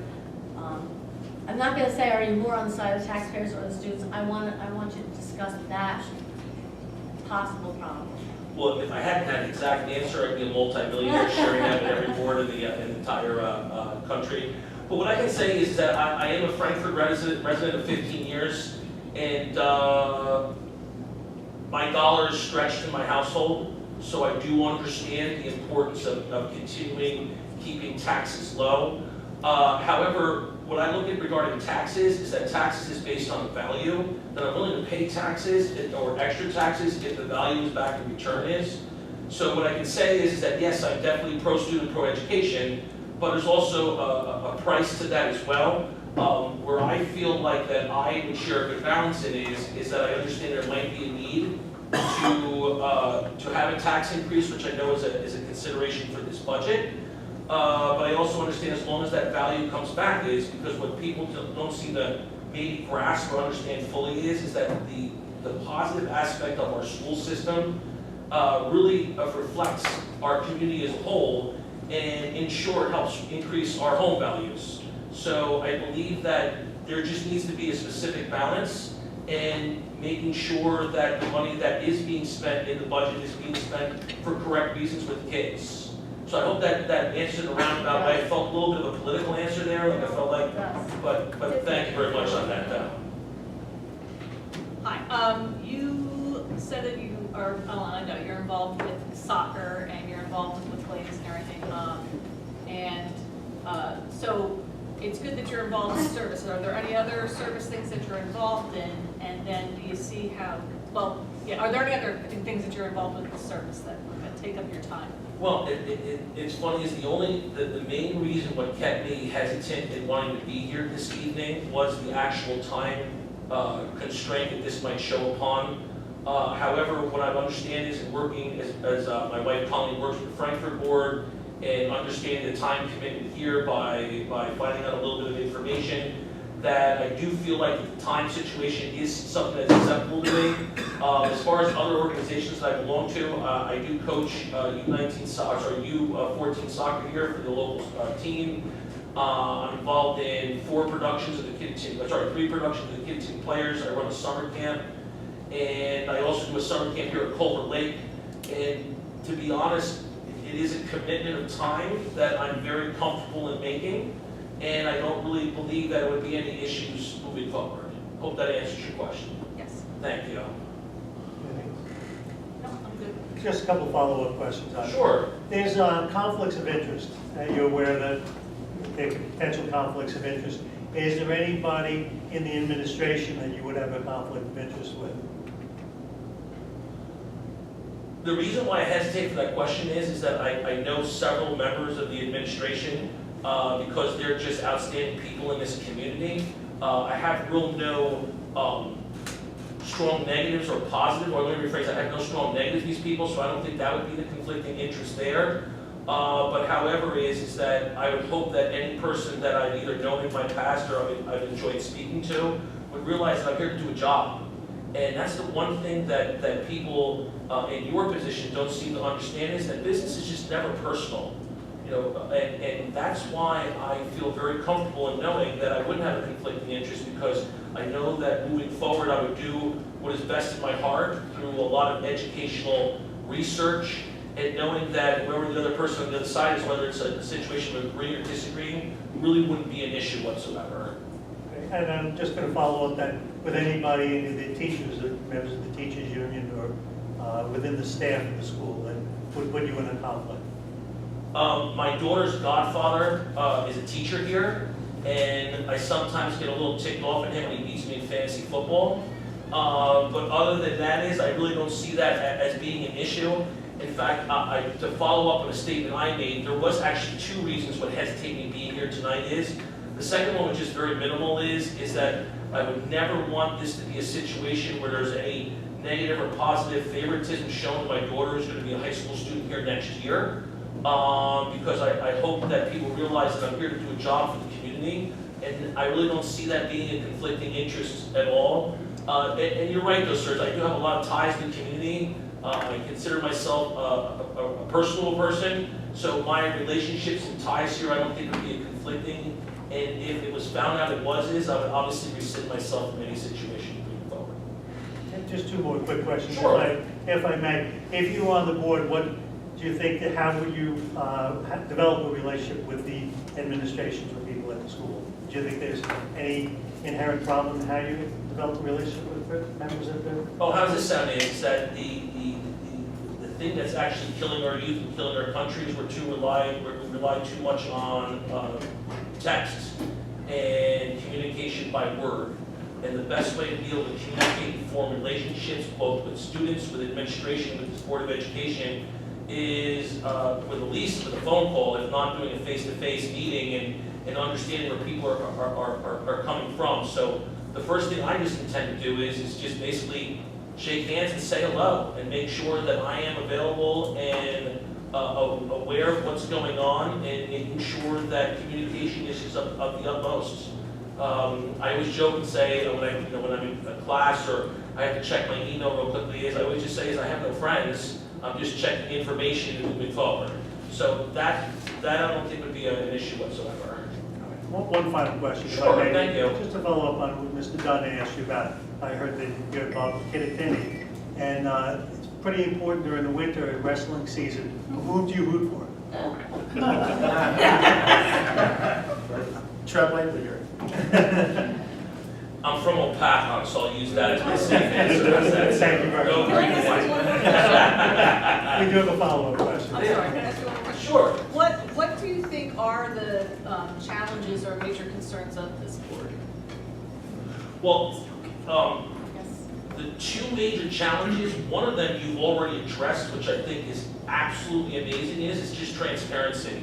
In a public arena and situation like this there's just nothing to hide, and I think that with you guys going forward and interviewing in this capacity and making sure that everything moving forward is in a transparent situation, I think that's going to be a very big positive, which I would like to continue seeing is. And the other thing that I would like to make sure that we as a board do and as a school do is that we now add, we try to begin adding a lot more positive press, so to speak, is. I think what we really need to do is that make sure that what is being done in this room and in this school gets recognized in a positive way in the newspapers, because not only it helps out our community, it helps out our students, it helps out our home prices, it helps kids realize what a great school they belong to is. So those are the two things that I would throw out right now. I would not want to make any type of other judgment at this time because I feel like I'm not educated in the process yet. I'm a person that does not want to make decisions based on emotion. I'd like to make decisions based on education and research. So I think those would be the two that I can really hit at this time. All right, unless there's any other questions, I want to thank you very much for applying. We're going to be a long process tonight, and if you'll be patient with us, we appreciate it. No, he said that they could Thank stay. you. You're welcome to stay. You're welcome to go wherever you want at this point in time. We're just going to go through the process with the other applicants, then we're going to go into executive session. Well, I want to thank you once again for the time you're putting in. I am going to opt out, considering I'd like to finish at least the drills at the end of practices. But I just want to once again thank the public and thank all of you for allowing me the opportunity to speak to you guys. You guys have an awesome evening. Thank you very much. Thank you very much, my friends. Have a good night. Should I get the next person for you guys, or? I think we're going to get that. Thank you. Bye, my friends. Have a great day. Actually, I'm going to take 1 minute. He reminded me about the newspaper, and I have an apology to Mr. Oppenheimer, to the New Jersey Herald, and anybody who got here at the wrong time. One of the first act as president was to inform Mr. Oppenheimer about the time of the meeting, and I think I misinformed them, so I apologize to anybody for getting you the wrong information.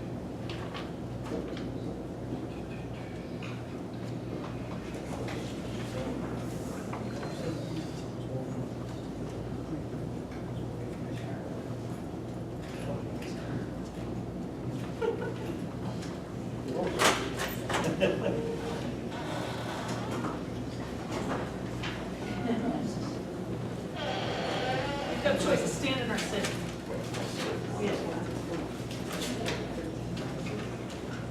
Mr. Cross, good evening. Good evening, you all. I'm good, thank you. Good to see you. What we're going to do is we're going to give you a couple minutes, take some time to introduce yourself to everybody, give us an idea of what you plan to do. Then we're going to go down the line and see if we have any questions for you, if you don't mind. We have some water just in case you become thirsty, so It's right here. on the table. Thank you very much.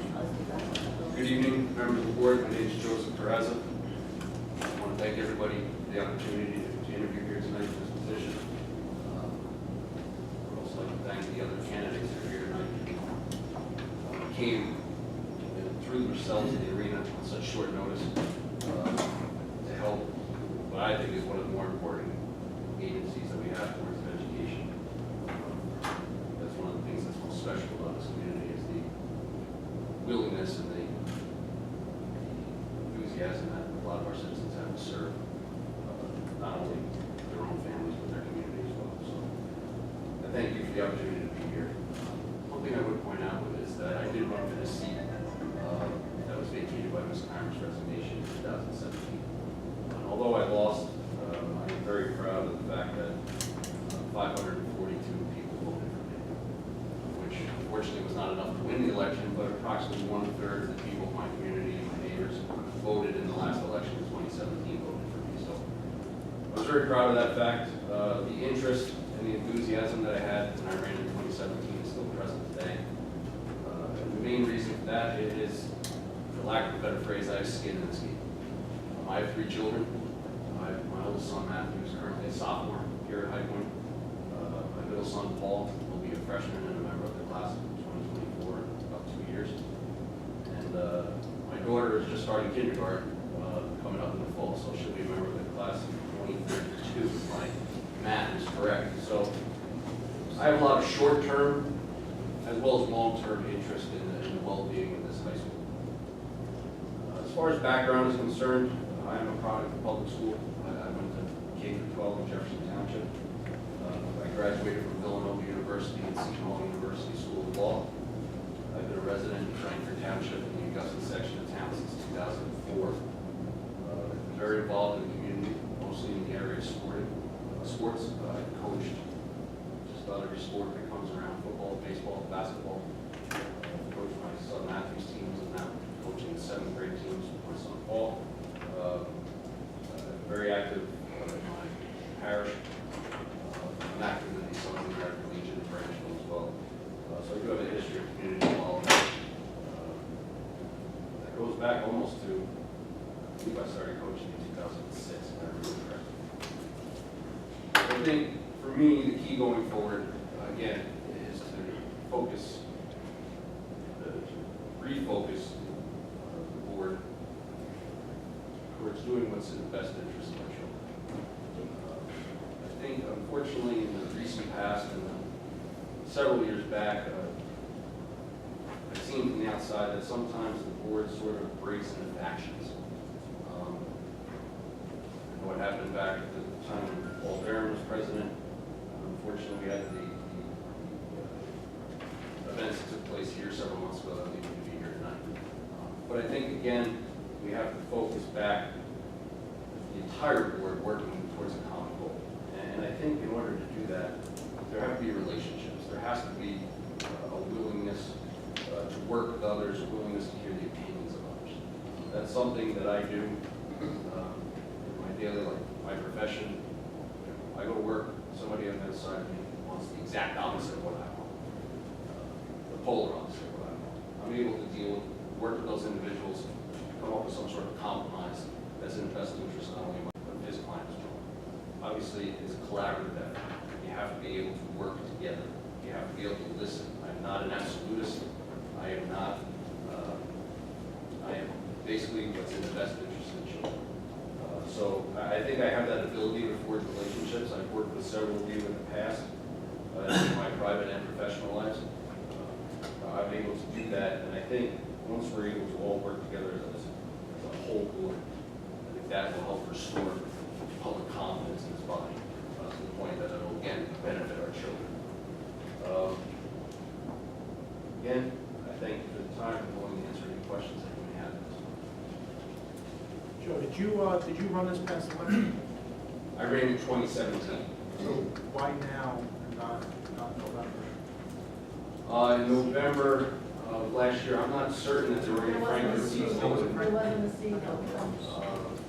I know Mr. Doan had run for a spot, and Ms. Keimer's seat, I believe, was set to expire at the conclusion of 2020. When I learned that Mr. Doan was running, I chose not to. I had also accepted a coaching responsibility, a traveling basketball coaching responsibility last winter, and I was confident with Mr. Doan. Is that sports that you're involved in is going to be a conflict in the time frame necessary to serve on this board? No, I don't believe so. Right now, I only am involved in coaching basketball. My oldest son, Matthew's in high school. I have no involvement with him. My middle son, Paul, plays basketball, which is just 30 months.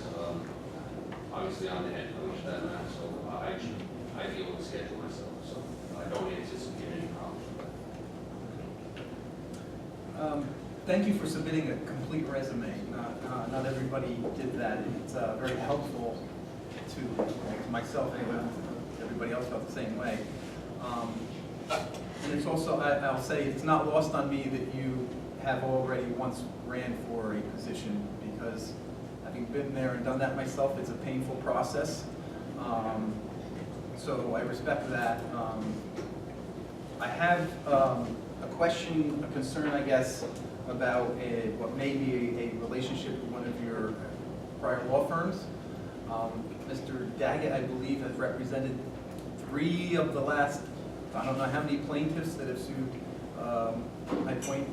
So, Unsuccessful. I was going to go there, yes. Could you tell me your current relationship with Mr. Daggett? I have no professional relationship with Mr. Daggett. Okay. In September of 2016, Mr. Daggett, semi-retired, left the firm that I was an associate in and began his own practice as a sole practitioner. I then started my own practice with my partner, Gary Kramer. We've been in business since September of 2016. So I have no professional relationship with Mr. Daggett at this point. I still have a personal friendship with him, but to my recollection as well, while I did work for him, I don't recall working personally on any of the matters, and I'm not even certain if any of the matters predated my employment with him. I don't have a recollection of working on any of those matters. Mr. Kramer is, I believe, is still the attorney for, he is no longer the attorney for. He's no longer the attorney. Okay. He's been replaced by the money. Scratch that last question. Thank you. My question that I asked earlier, and I'm going to continue, is, and I don't mean this to be an either or, but we've got taxpayer concerns and our concerns for our best education for our students. And at times, they seem to not mesh very well. How do you feel about that? I think it's my opinion that we have to take more of a long-term approach to that very issue.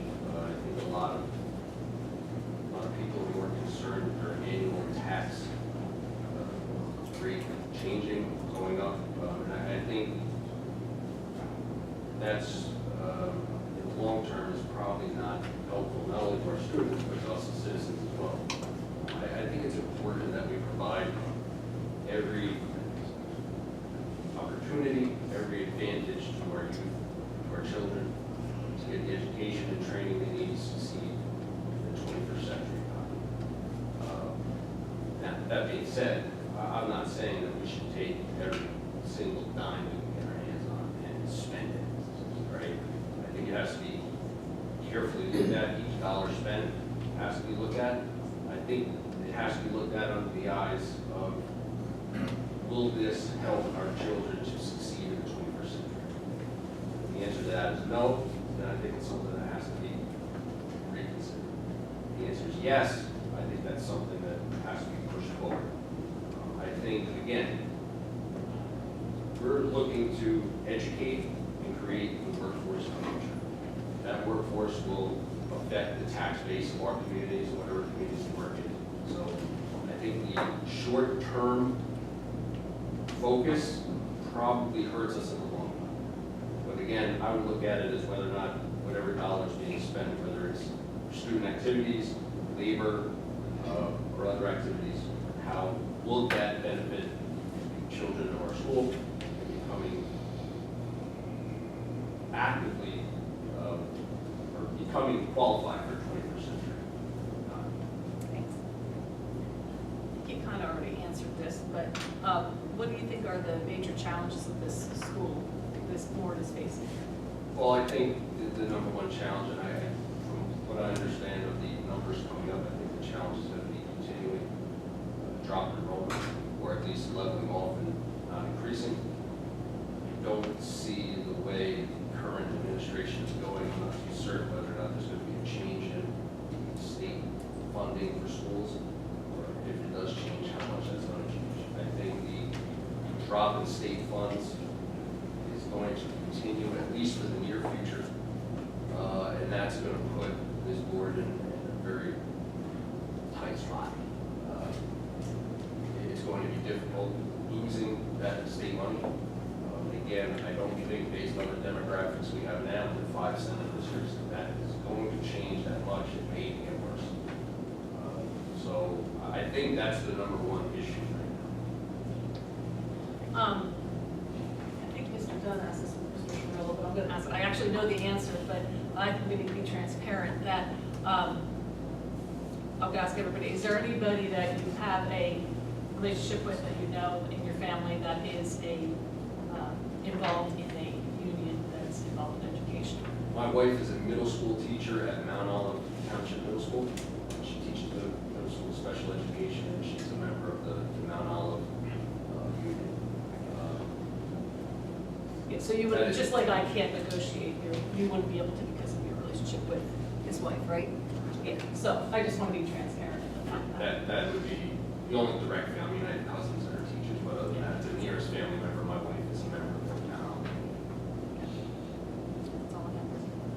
Mr. Bratz, how are you? Oh, well, thank you. Good. Do you have any conflicts with anybody in the administration of the school? Not that I'm aware of, no. Do you have any conflicts with any of the teachers or staff in the school? Not that I'm aware of, no. Okay. You understand that if you had a conflict, you'd have to recuse yourself from any issue coming up that they're involved in, or their superiors are involved in? Absolutely. Do you understand the commitment that you're going to be making? There's a number of committees that we would want you to be on at that, and you have no problem with that? Not at all. Okay. In full disclosure, I know Mr. Crosser being an attorney and all, and we've been across from each other, but other than that, we have no long-standing relationship. No, not at all. I don't believe we've been on the other side of the table for quite some time, maybe over 10 years. Thank you very much. I really appreciate you applying that. Just so you know, what we're going to do is go through the same process with the rest of the applicants. We're then going to go into executive session where we're going to discuss them, and then we're going to come back out and nominate people for the position. and vote on it. You're welcome to stay, you certainly don't have to stay. We'll notify the people who are selected afterwards, so that's up to you. Thank you all for being. Thank you very much. Thank you. Mr. Dunleavy is up next. He's seated over there.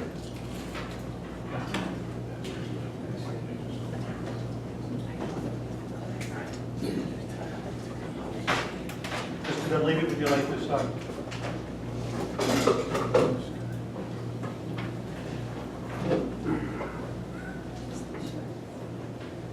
I know you've been here, but just to remind you that we're going to ask each person to speak, introduce yourself, why you're interested, for about 3 minutes, and then we'll ask you some questions. Okay, well, I sent in a complete question, I don't know whether everybody got it or not. Yes, we have. Okay, and I typed up because I thought you would be really stiff about 3 minutes, so I typed up basically what I had to say. And if you don't mind, I will just read it out and there's a few little things I'd like to add. Okay. I filed my application for board membership because I feel the present situation at High Point Regional School is untenable and needs amelioration. The recent actions and/or inactions promulgated by the New Jersey Herald cries out for change. I'm a former high school and college mathematics teacher and was also an elected union representative when I taught in New York. As a former school board president at the Sussex County Technical School Board, I brought the district from $129,000 deficit to a $300,000 fund balance. Litigation costs against the district were reduced almost to zero during my year as president. Not a single grievance was filed during the above period. I was the only board member who warned against the firing of a teacher, which cost the district over $250,000 in legal fees, in addition to losing the case. The teacher in question became Teacher of the Year in another district.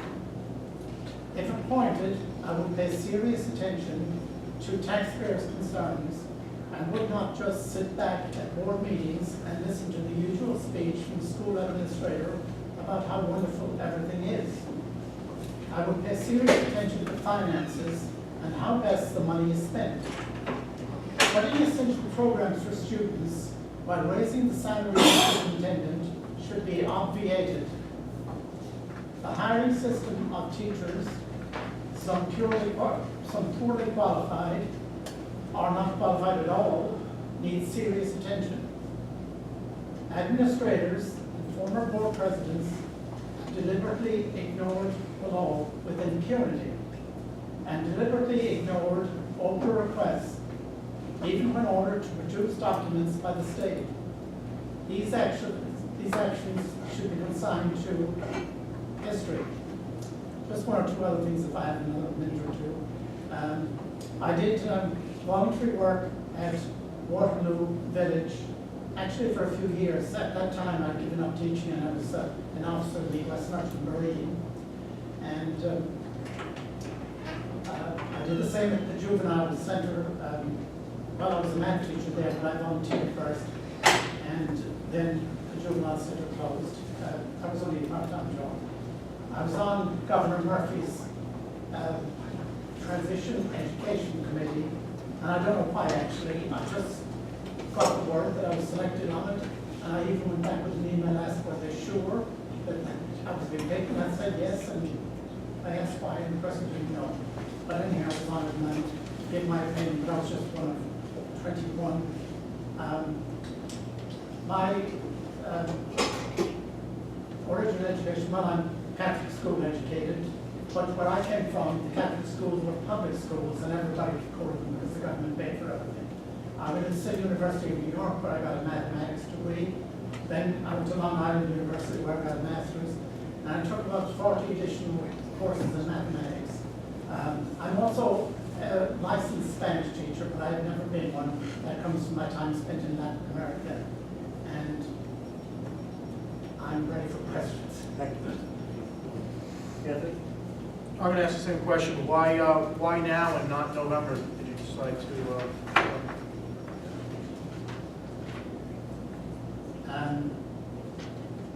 Well, I just decided do and retire. I would not come here and just sit back and do nothing. I have all the time in the world. I just finished writing a book and it's going to be published. And I never thought about November. So any I personal also- agendas or, Sorry? do you have any personal agendas on why you want to come out here today? Well, I would like to help the district get on the footing that I believe it's on.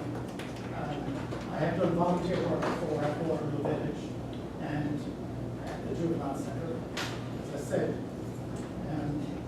I made myself available to do volunteer work at Kittatinny and at the Frankfurt School. Funny enough, just after Christmas, I got a call from Kittatinny, and a student that got injured, he did homebound tutoring and pre-college geometry. Geometry is a beautiful subject, so I love the chance to get into it. So the only reason I don't have a master's in math is not a single college in the country has one, but that's one of my hobbies. I play around with math on the computer, and actually, my whole family was like that. So, if there's any questions, I have no questions. Thank you also for submitting a complete resume. It was extensive, thank you. In my time on the board, I think I've seen you come before us half a dozen times. And I want to thank you for your engagement and your willingness to express your concerns.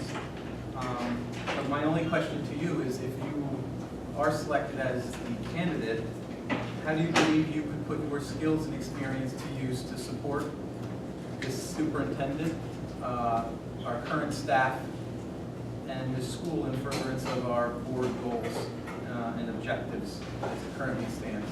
well, if you remember, at one board meeting before, I offered my services to do free tutoring, only mathematics, if anybody wanted to be on it.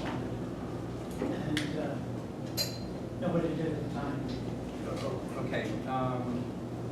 I guess beyond just mathematics, what particular skill set and experiences would you be able to bring to the table that would help this board, the superintendent, in furtherance of our current goals and objectives? I have been a school board president, so I have the experience for 3 years.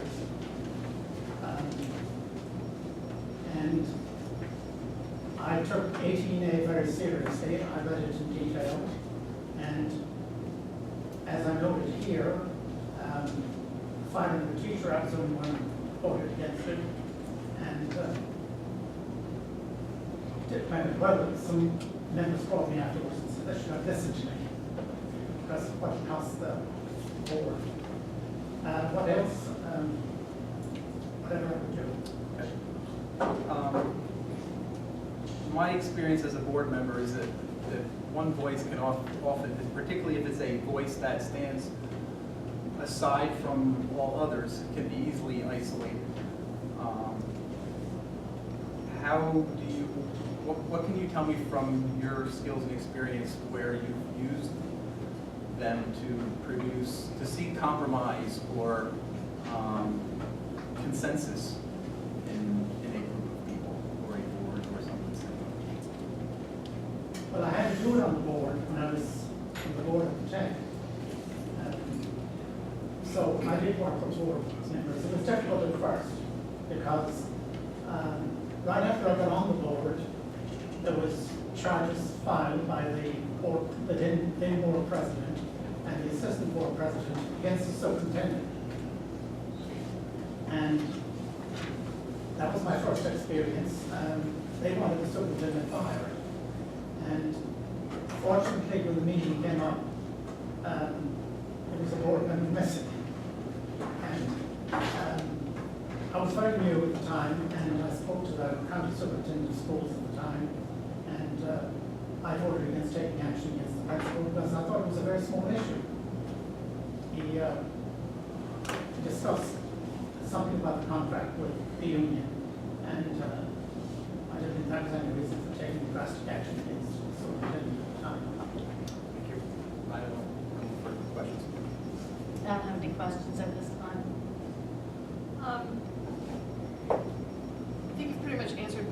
questions, I'm just gonna start asking everybody. Do you have any relatives or anything that are presently teachers that would conflict with, if you were to be on negotiations or anything like that?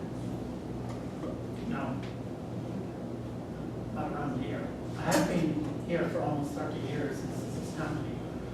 Anywhere else in New Jersey? Pardon? Any other teachers in New Jersey? No. Okay. All right, that's it.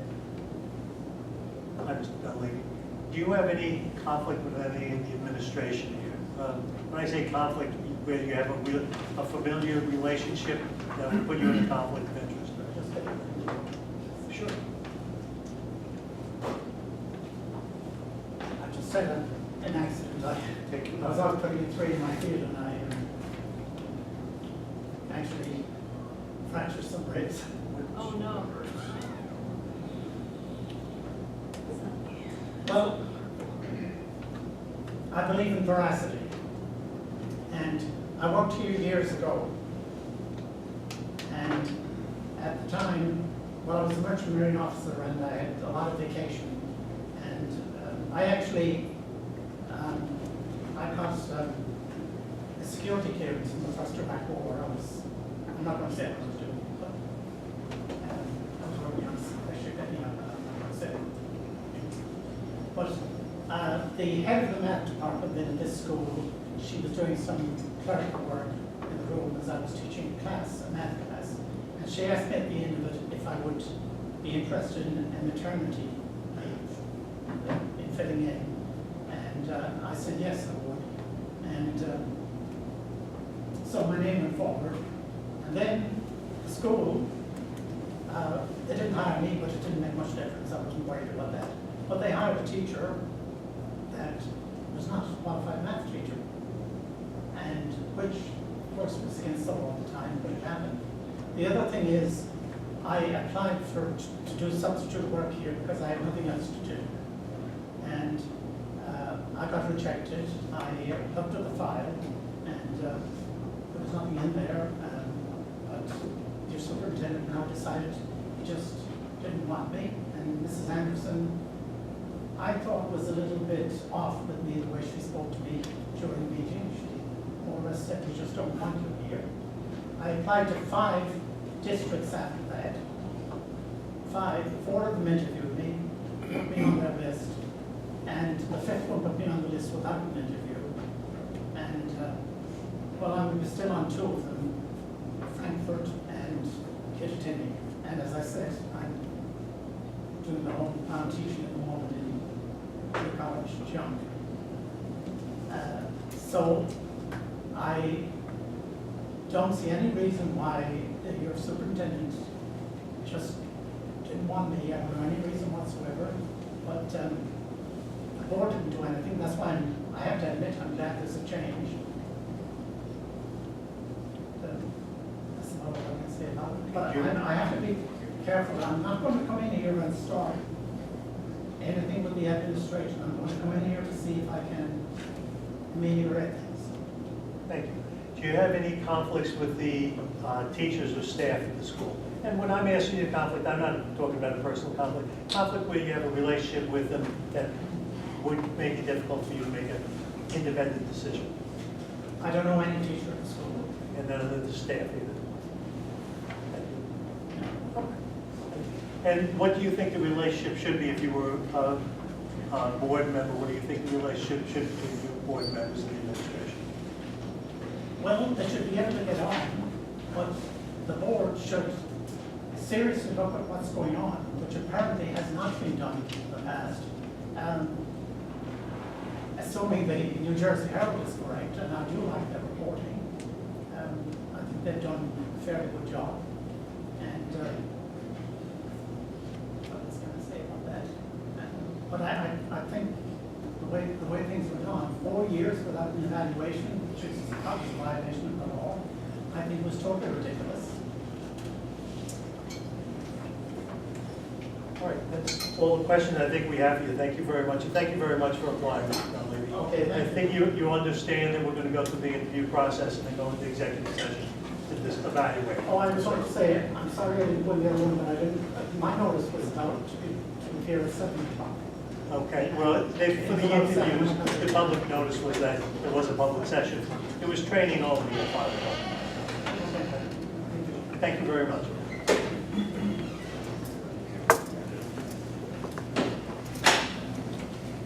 William Becker.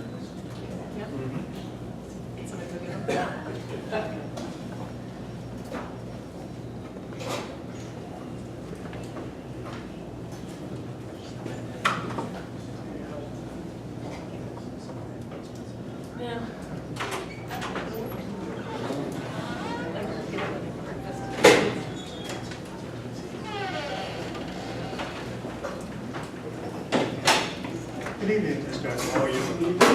Just to give you an idea of what we're going to do, we're going to give you a couple minutes, 3 minutes or so, introduce yourself, explain to you why you like the position. We're then going to ask some questions of you. We're going to go through this process with all the different applicants and go into an executive session to discuss the applicants, after which we'll come out and make some nominations and vote on it. All right? Okay. So if you would, give us a couple minutes to introduce yourself to us and give us an idea of what you're thinking about coming on the board. Okay, Thank you very much. thank you. Good evening, President Kehoe and members of the Board of Education. My name is Will Eckert, and I'm seeking appointment to the vacated Frankfurt seat on the High Point Board of Education. First and foremost, I want to begin by sharing my appreciation for the opportunity tonight to express my interest in joining the board. As a recent High Point graduate and lifelong member of the community, I'm extremely passionate for education and the future success of High Point. While I may be younger than most of the candidates here tonight, I feel I still have a great deal to offer the board. By running for a seat on the board, I hope to benefit students from my unique set of expertise and exposure to education. Specifically finishing up my college degree at Penn State, I have a distinctive perspective and viewpoint of what resources best serve students in building strong graduate preparedness. Serving as a direct link between current High Point students and the board, my goal is to ensure every High Point student receives an exceptional, challenging, and well-rounded education, the kind our community expects and deserves. I'm fully committed and willing to put in the necessary time and energy that it takes to be a valuable board member. Through the New Jersey School Board Association, I will complete all required training in a timely manner, as well as attend meetings, updates, and conferences.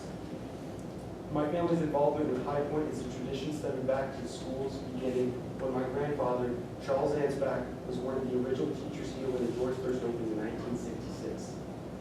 My mother, aunts, siblings, cousins, and uncle have all passed through these halls and gone on to make meaningful contributions to the local community and beyond. With plans to eventually raise a family in Frankfurt, I want to ensure my children will be provided the same education and opportunities that my family has been fortunate enough to receive here. Therefore, my interest in serving on the High Point Board of Education is not short-term. Contrary to some, I am looking to serve on the board for many years. My commitment to our school and the success of our students is one that cannot be understated. Thank you again for this opportunity to introduce myself and share my interest in filling the vacated Frankfurt seat. At this point, I'd like to answer any questions you may have. Ken, you want to start? I don't have any questions, I'm just very impressed. You're still in college and looking to come on board, and I applaud that.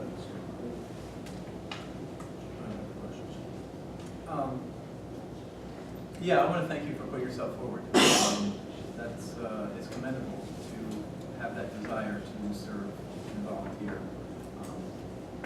Now, I understand you're finishing college, or you?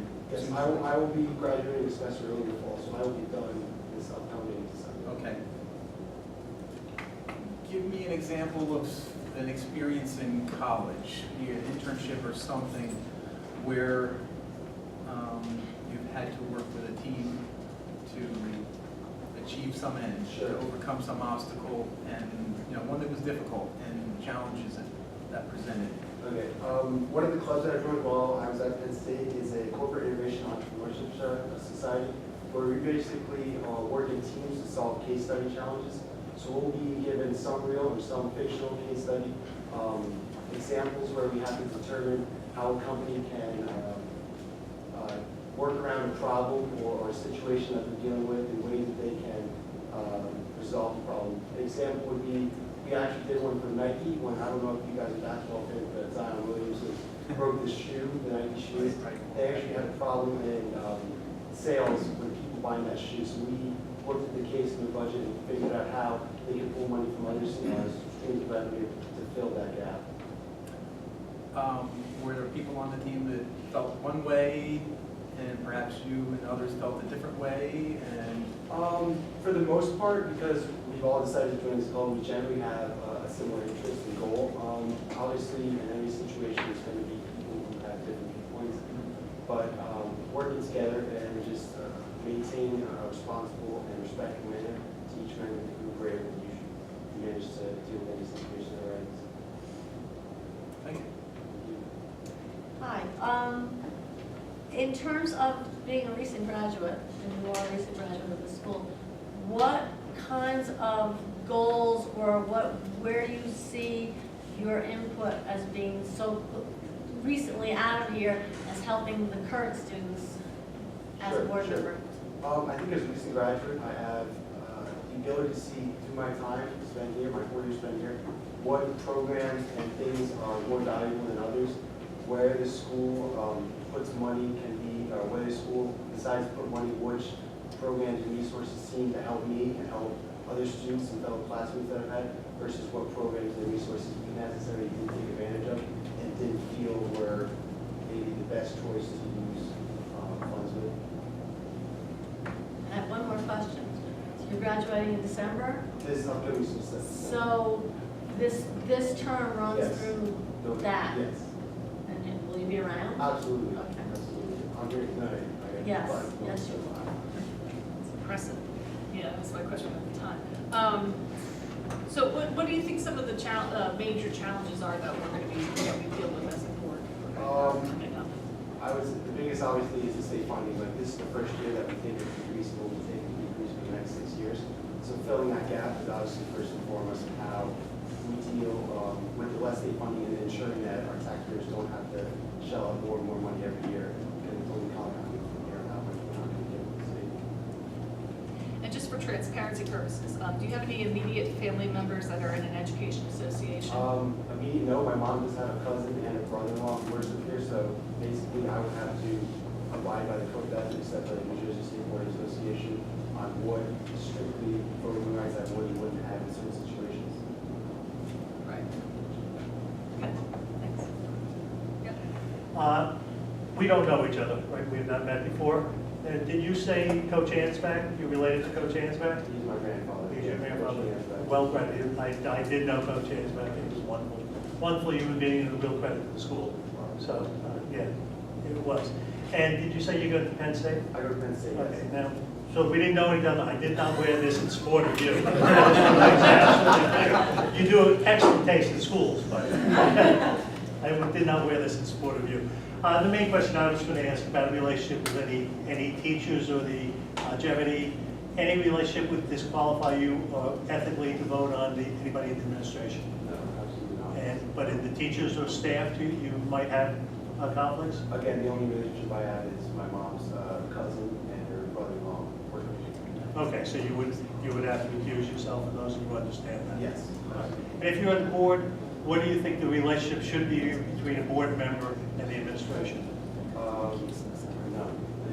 I mean, obviously they should work together inside and for everything related to school, but outside on personal law, it's necessary. All right. Thank you very much, and thank you. Really appreciate it. Thank you. I appreciate your time. We are. And you can stay, Yep. or you can go. After we're done now, what we're going to do is finish the interviews with everybody else. We're going to go into executive session to evaluate them. When we come back out, make a nomination, and vote at that time. You're welcome to stay if you want to. If you need to get going, we understand that too. We'll notify you afterwards. Okay? Thank you. Very good luck. Nice.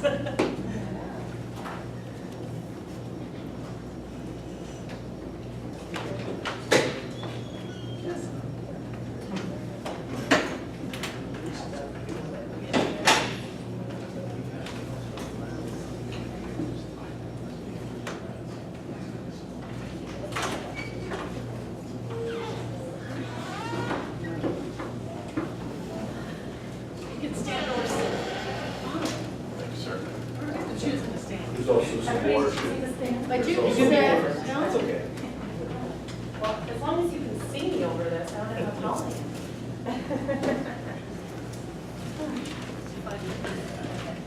Good evening, Anita. Good evening, I'm fine, thank you. What we're gonna do is, like we did with everybody else, we're gonna give you a couple minutes to introduce yourself to the board and to the public who's here to see you. At that point in time, afterwards, we're gonna ask you some questions, if you don't mind. After that, when we're done with all the interviews, we're then gonna go into executive session to evaluate, and we'll come back out and nominate and make our votes. Okay, so if you would take a couple of minutes, introduce yourself to the board and the public here. Absolutely, my name is Vanessa Paymuller, and I'm a resident of Frankfort Township, and there are various reasons that have brought me here tonight.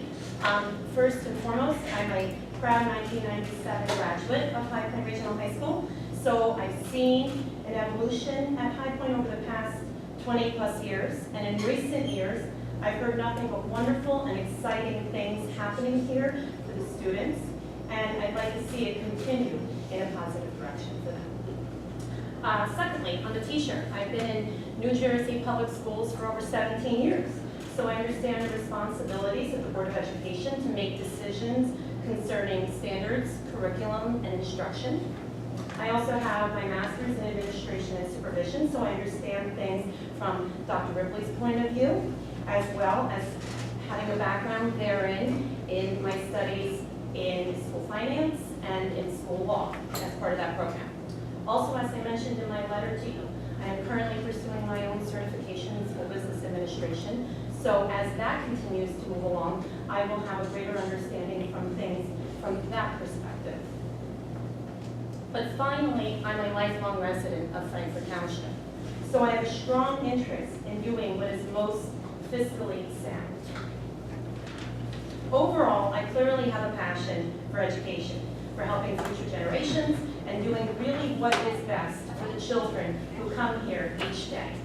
However, I also realize that running a school is about so much more than what's happening in the classroom.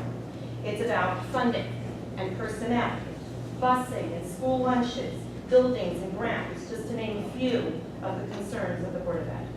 It's also about being fair and collaborative, having accountability, and doing what's right for the entire community. Thank you. Thank you very much. If we could start, Anthony. So I've asked this question a couple of times. I'm just wondering why now and not November, previous election? Well, it's available now. That's why. And come November, I won't hesitate to run again if I'm not chosen tonight. I'm saying previous November. Oh, previously. Oh, well, that's a good question. I suppose it's just a certain timing in my life where I feel like everything is just coming together. I'm more available than ever. I suppose I've reached a point where I want to be part of the community, to give back. And maybe you just grow up and you start caring more about what's going on in the school, because not to sound too cheesy, but when the school is succeeding, when an entire district is succeeding, it benefits everybody. Okay, so I think that that's part of this, okay? Is really thinking, where am I going to be and where's the school going to be in 10 years or 20 years? And I think all of that, takes a little bit of maturity and growing up until that all comes together and you start caring. Yeah? I don't have any questions. Thank you for your application and your resume. I mentioned this to one of the other candidates earlier. You, I think, are the second of 3 candidates that are employees of the Kittatinny School District.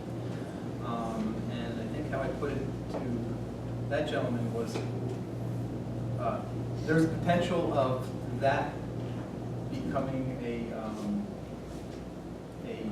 block, a concern. So what can you tell me that would ensure that you're independent from other colleagues or members of the Kittatinny Educational Association? And well, let me leave it at that first. Right. Well, actually something that that while we were waiting, and we're sort of in the media center, and we're talking together, something that some of us mentioned is how much it has helped us, not just in terms of our careers, but also just in terms of how we see education in general, is that not all of us, those of us who are speaking in there, have only ever worked at one school district. So if I can just give you a little, go back a little history in time of my career, I started out as a substitute in the Orange School District and in the Montclair School District. And then I worked for the first 7 years of my career in the Hillside School District. And then I came to Kittatinny. And we're talking about very completely different worlds, whether that's socioeconomically or what the school, the type of funding that the school is getting, the types of programs that the school has to offer, just the way that the school is run. So I don't approach my career at Kittatinny just from only having ever been in the Kittatinny School District or having just had my education at High Point and then going to Kittatinny.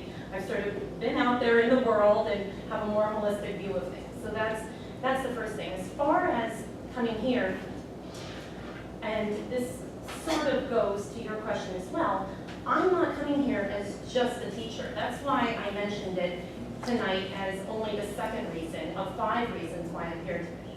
I think being a teacher is something that can help me give perspective as far as being on the Board of Ed, but most of all, it's because I'm a resident of Frankfort Township, and I want to see this school continue on this path that I hear is so wonderful right now, that if you're doing all these amazing things that we're not doing, perhaps, at Kittatinny, that I would love to see, and how they're going about being run here and being funded fairly.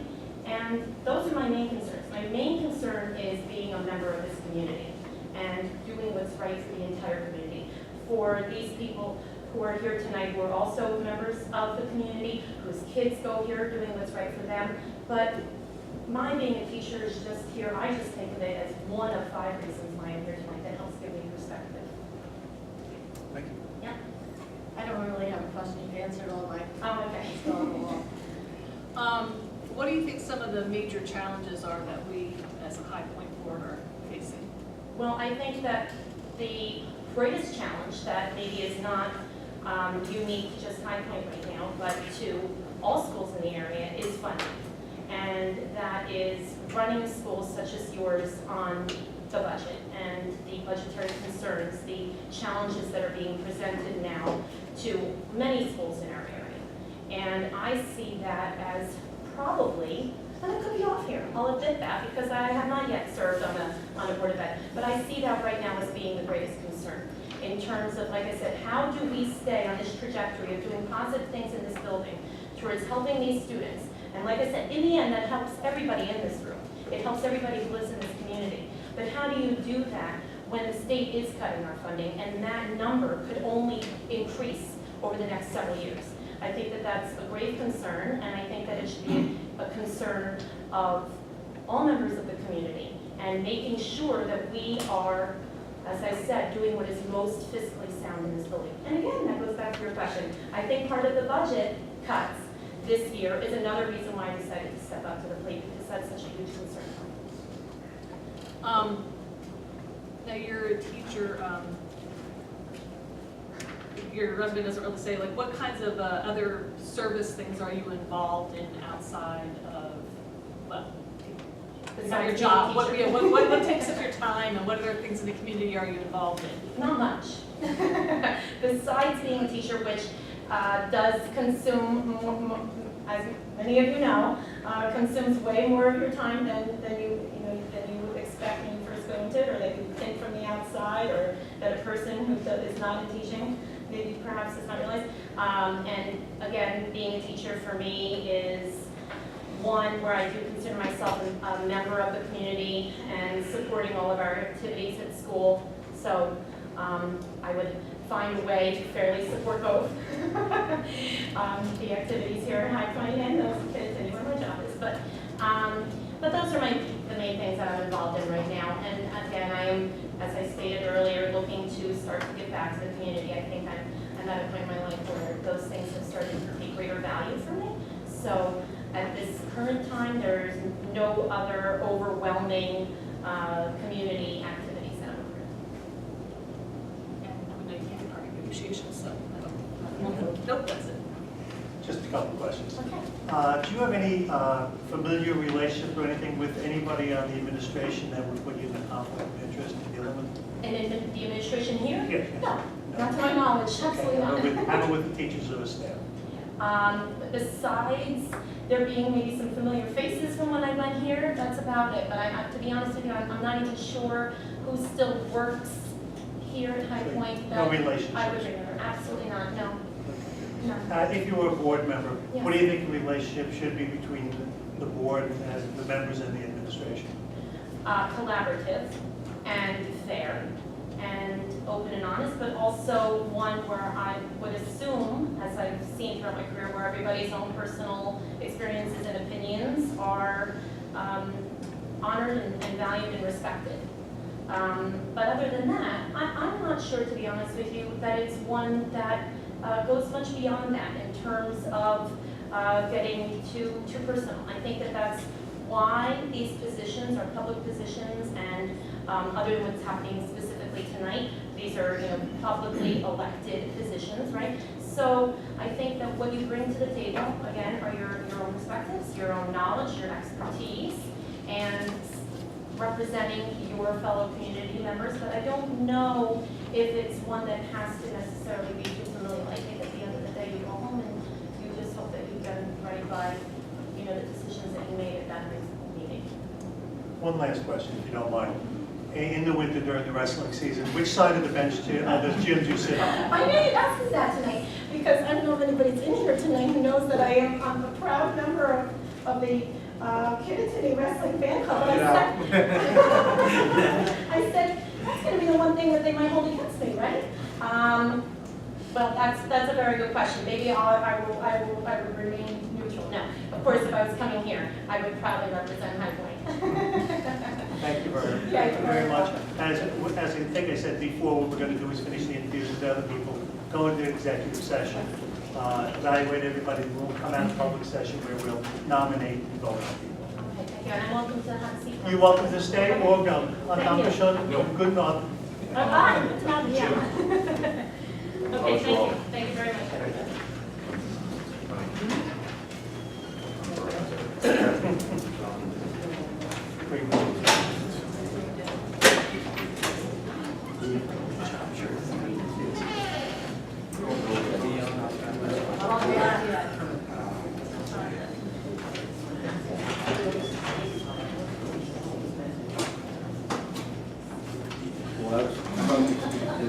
You say yourself.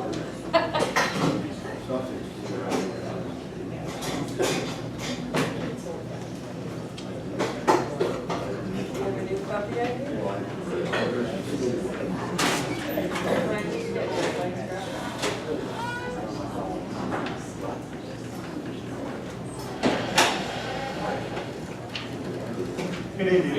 Good evening, Mr. Deming. How are you? We're going to take a minute. First of all, thank you very much for applying for the position. And we're going to give you a couple minutes to introduce yourself to the people on the board and to the public who are here or interested in meeting, getting to know you. Give you a little reason for your interest in the open seat, and then we're going to ask some questions of you, if that's okay. We have some water just in case. In case you want to water, help us out. Yeah, I'll be all right for a minute here.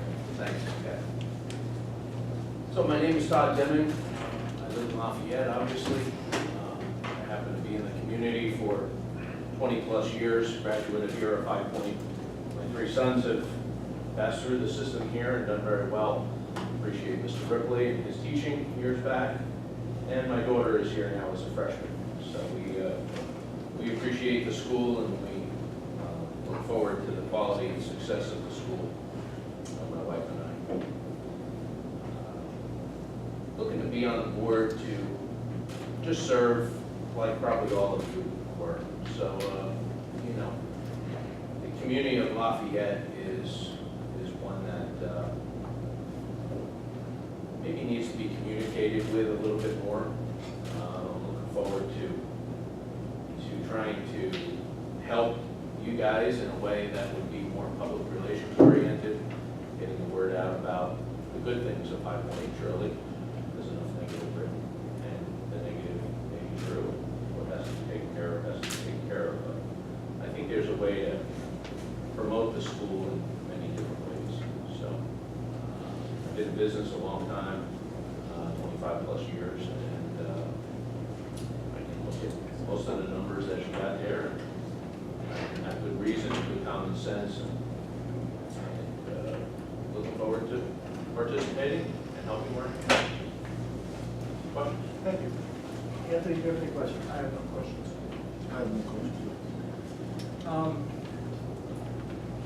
So your letter of intent, thank you for your submission, but it was a little vague on background, so I was going to ask you a little bit more about how your professional experiences or your educational background or in your family business, what among all of that, how has it prepared you to be a better informed board member, would you, if you were to be selected? What particular skill set would you bring to us from your unique background? Well, how unique is it? How unique was yours? I would say that being a businessman, you own all the risk of how you succeed. You have to be organized, otherwise you die. And therefore, I think to be on the board and to be able to help in the organization of doing things and abiding by law would be very important, because I die also if I don't abide by law. So you're one voice. I did sit on the Lafayette board for a short term. I've sat here at the steering committee when Dr. Hannum had it years ago. I've been president of the Chamber of Commerce down in Bergen County. I've tried to serve in different ways that would be in leadership and to lend a voice. It seems very often that these boards, at times, and I probably have some of the ownership of it too, you sit too quiet at times. So I think the idea to speak is very important. And maybe one of the things that can help this board a little bit. I know it's been, many school boards are criticized because they, you don't really want to answer questions in the public because ethics training tells you not to get involved in that. So you tell people to come to the board meetings. But then maybe you don't really answer the questions here at the board meetings either. So what do you offer the community as to how to get answers? I think there's a lot more that you can communicate with on the outside than what many boards do. Understanding, confidential, lots of rules. I'm not saying to break the rules. I'm just saying you gotta serve your constituents of your township, and you gotta be able to do the homework of knowing what they want and how they're being served by this particular school. So you mentioned you were a former member of the Lafayette Board of Ed, and I think you resigned for personal reasons. What can you tell us that would allay any fears that there would not be a similar situation in the future? And I don't need details, I'm just, I commend anybody that gives their time freely as a volunteer to serve. But there is a commitment, and I would be concerned that somebody gets into something and doesn't see through it. So is there anything you can give to us that should convince us a similar situation would occur? Convince you, no. And the details of why I resigned are rather simple. And I really don't want to tell you.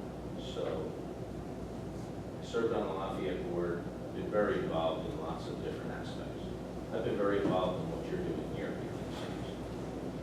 So as a businessman, unfortunately, people come in my front door. So you have a lot of conversations with people in the community. You try to dispel fears, you try to give reason, you try to speak as intelligently as you can without knowing completely all the facts.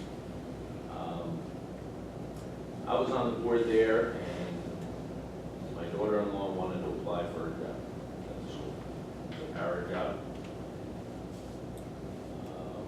details of how it all went probably isn't relevant here, but my wife and I made a family decision that this was important to my kids. I understood explicitly the law as far as not being on the board.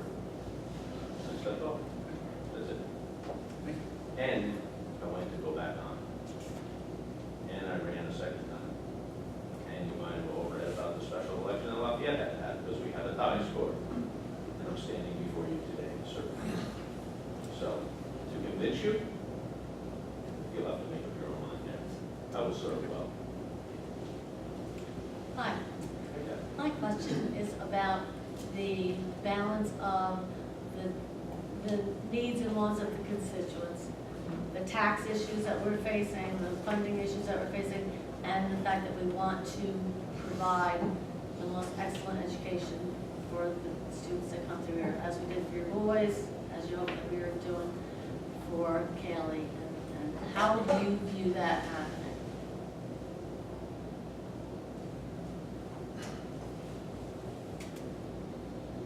You obviously need to start at the top. I think starting with this word and starting with Mr. Ripley and on down through. And, you know, I think any one of us that are going to stand here tonight or any one of the public are a little bit at a disadvantage. I don't know where you're, you know, the depth of your question, but you need to have the curriculum match up with the, you know, all of what's being done, the teachers that are teaching that curriculum, and therefore the support staff, and your, I mean, you can be secure. I mean, what a difference from the days of only not too long ago on the security front. So I applaud Mr. Ripley and what he has tried to put in place the last number of years. And he and I discussed it at length a number of years ago. So it's, you have to have a secure, safe environment for these kids, and you have to have, I guess this is a great extent, just, you know, the core subjects for sure, but then the other things that, quite frankly, we don't have when you and I went to school here. So, you know, we lost all your shops for the most part, other than, you know, they've turned into technology. So there's an aspect of the kids that want to go into certain trades that are maybe even more difficult to be educated here. But we're good on the high end, you know, the EVs and all that stuff. So there's a gentle balance there between it all. And honestly, as a, you know, you're an educator, there's a couple of educators maybe coming in tonight. I'm not an educator. I have to rely on those who are educators. I have to rely on the good essence of Mr. Ripley and his expertise, and make a judgment. Try to use common sense, because there's a lot to know, and that I found out when I was on the Lafayette board. It's a monumental job what you guys do. We all appreciate what you do. It doesn't pay you, so I fully understand where you're at. That's it. Okay, thanks. What do you think some of the major challenges are that we're facing as a board here at High Point? Abide by the law. And are you involved in service? I mean, you have your business. Are you involved in service and other activities outside of, not just outside of your business? Just what are you involved in? I'm concerned about time and stuff too. Yeah, I think time is fine. You know, two of my boys are married. One is away working in New Hampshire, and I have my daughter. So, from, you know, from a standpoint of running a family and the things that go on with kids and stuff, there's time on that side. I'm an active, very active member at Lafayette Federated Church. I have my role to play there, just like many of you may have a role to play in your houses of worship or organizations, of sports organizations or whatever. So, you know, I'm not involved in anything that is high level of leadership right now or expectancy. So I have to. And I guess maybe you answered this a little bit, but do you have an immediate family member in an education association? I do not. That's it. Hi, Mr. Debbie. Couple quick questions. Do you have anybody that will put you in a conflict position with anybody else on the board? Or not, sorry, not on the board, on the administration of the school? Not at all. How about with the teachers or staff? Not at all. What do you think, if you got on the board, the relationship should be between yourself as a board member and the administration? Well, you gotta work very closely with the administration, there's no doubt.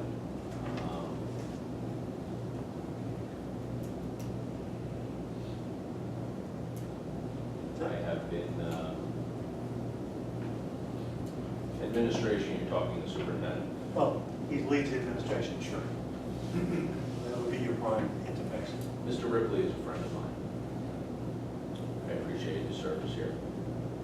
And as a friend, you'd be able to have an independent decision on whether it matters dealing with them?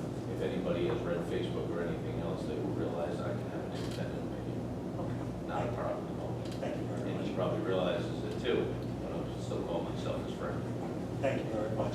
That's it for the questions right now. What we're going to do is we're going to finish the interviews with everybody else, go into executive session to evaluate the applicants, and then we'll come back after public session where we'll have a nomination and a voting on the members. You're welcome to stay for the evening. If you need to go, we'll notify you.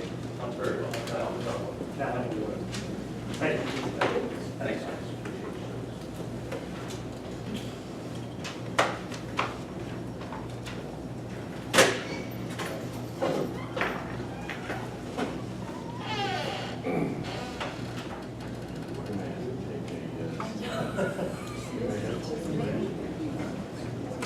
Let's finish lobbying. I know. You got it now.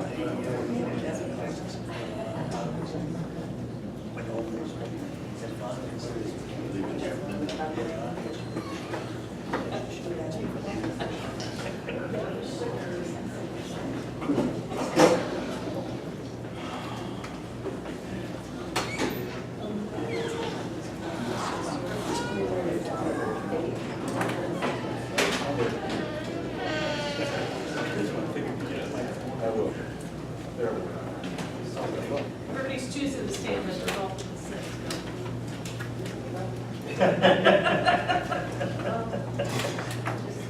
Good evening, Ms. Nugent. How are you? Thank you very much for applying. And just what we'd like you to do is take a couple of minutes to introduce yourself to the fellow board members and to the public who are here to get to know you. Give us a little background of yourself and your interest in the board seat, and then we're going to ask you some questions if that's okay. All right, thank you very much. Hello, everybody. Good evening, my name is Patty Nugent, and I've been a resident of Snowbird Road, Lafayette since July 2002.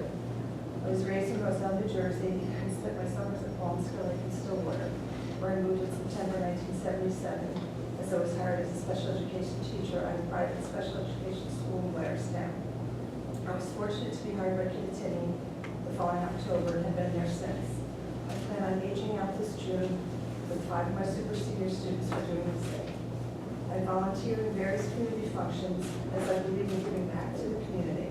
I have been fortunate to have been the recipient of positive influences throughout my life and hope to be able to pay it forward by contributing to the High Point community. Please don't hold it against me for being a teacher when you consider me for this position. I believe I can lend strength to the Board of Ed because of that. I have been extensively involved with the internal workings of the world of education and would like this opportunity to lend my experience to the external portion of education as a member of your Board of Ed. Thank you. Thank you very much. Anthony, do you have any questions? So you're currently a teacher at Kittatinny? Yes. All right, and Sussex County Community College? Yes. What do you, program coordinator? What is that program coordinator? It's called LACE. It's Learning at College Experience. It's a program I created in 2008 for developmentally disabled adults to remain in an educational setting for life skills and social skills. All right. So my question I've asked to a couple members for nominating applicants was why now and not this past November did you decide to come out? I have an opening coming up in my life because I don't have a full-time job. And I've been thinking about applying for a Board of Ed position at Lafayette or Kittatinny once I retire. board and Scott. So it came about at the right time. This position takes a lot of time. You're gonna have with all those other things going on in your life, you're gonna have time to promote that? Yes, because the big chunk of my day is going to be. You can tell a retired teacher's face. That was going to be my first question. The aging out is equals retirement, just to be clear, right? It's a retirement word. Sounds scary. Okay. Thank you for your application and your extensive resume. Regardless of the aging out, I will mention that you're the third of 3 candidates from Kittatinny you probably saw. It's not a thing, you know. No, but it is, to be fair, I mentioned this to those 2 candidates, and I mentioned to you that I'm one that's all about balance. I certainly don't hold anything against anybody for being a teacher, but I do believe that a board should be representative of the whole community, and there's a potential of having too many of one profession or too many of one place of employment, or groupthink is dangerous. So what can you say to me and to us that would indicate that you're an independent thinker, that we shouldn't have a concern about you being a member of Kittatinny or a teacher or I have a big background in special education that isn't just Kittatinny related, that has got a college atmosphere, it's got the whole gamut of it. And I think I could provide the special education experience to the board, if that's helpful. If that would be helpful for us. Because I know there are a lot of cuts in the budgets are hurting. I know, I understand. But I think that'd be fair.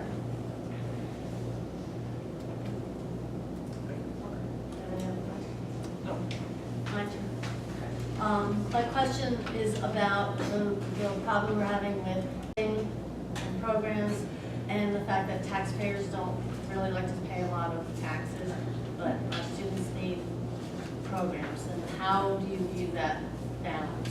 You gotta get creative. Seeing it from the inside, I've had to do scheduling with job coaches, because I also take care of the job sites. And it's been creative scheduling, and you have to look at what's best for everybody in it. I don't expect you to have the perfect answer to that. I'm just saying it's an issue that needs to be considered, because that's the people at the supermarket or the post office are gonna be like, ooh, taxes, and then the parents come in and say, oh, my kids, and you're very familiar with that. Fine line. You have to do what's right, and if what's right may not always make everybody happy. Yes. Will not make everybody happy. Let's put it that way. Okay, thank you. Well, I mean, she kind of just talked about the challenges a little bit. What are some other challenges that you think that the High Point Board is facing? Publicity. And I just think trying to be a cohesive board. And I've worked with people, I've also been active in the union in school throughout the years, and we've had to work together with different people. You've got to balance personalities. So there's a lot of, just have to be careful. And then the other question I was asking everybody is about like negotiations, and I don't know, if she retires and she's no longer a part of the union, can she, not that we really are in the middle of negotiations. Once she retires. Yeah, once she retires, and she. I met her within 2 weeks. So, okay, just talk about that. When she ages out. When she ages out, excuse me. That's all the questions I have. I just have a couple of questions for you. Do you have any type of relationship with anybody in the administration that would be a conflict of interest for you? No. Do you have any relationship with anybody, the teachers or the administration, I know or the some. staff? I know some of the teachers here. We do a show with Joan Smith every year, Kittatinny and I put it together and do a show. So I know Joan and Paris in her department. I know people who graduated from Kittatinny who are here as teachers. But I don't know them presently. no family relationship or anything that would put you in conflict with interest? No, my family's out of the area. Two more questions, if I may. If you were on the board member, became a board member, what do you think the appropriate relationship would be between yourself as a board member and the administration? I think it would be okay.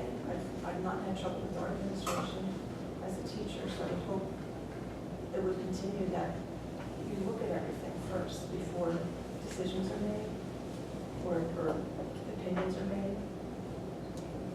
And just one last question I have to ask, as I did ask the other teachers, to follow up on Wayne's.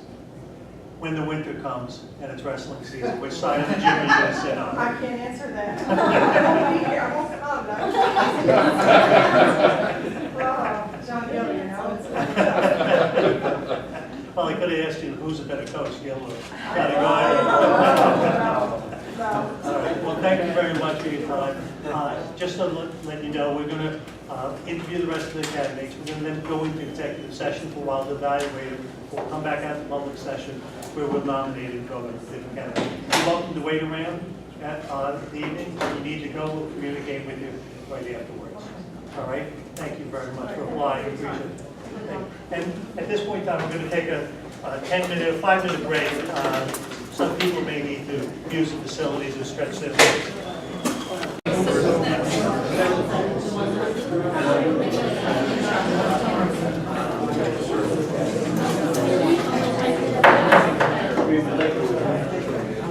If we could, I'd like to get this going out of courtesy to everybody else. Good evening, Mr. Arnold. Well, what we're going to do today, this evening, is first of all, thank you very much for applying for the position for this evening board. What we would like to do is you take a couple minutes to introduce yourself to the board and to the public here who's interested in your application.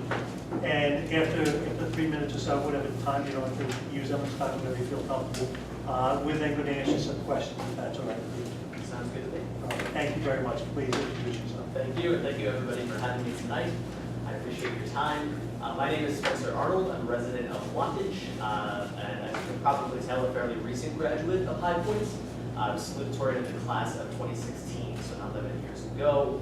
I'm here today most of all because of what this school has done for me and what it has given me. I graduated High Point, and it taught me how to think, how to communicate, and most of all, being a student here instilled in me a passion for service. And that's a service, a passion that has stayed with me after graduation, and a passion that brings me here tonight to seek appointment to this Board of Education. Now, it would be an honor and a privilege to serve with all of you to help secure the opportunities, the experiences that I had as a student for future generations of students here. And I think the best way to do that, the simplest way to do that, is through fulfilling this board's mission statement.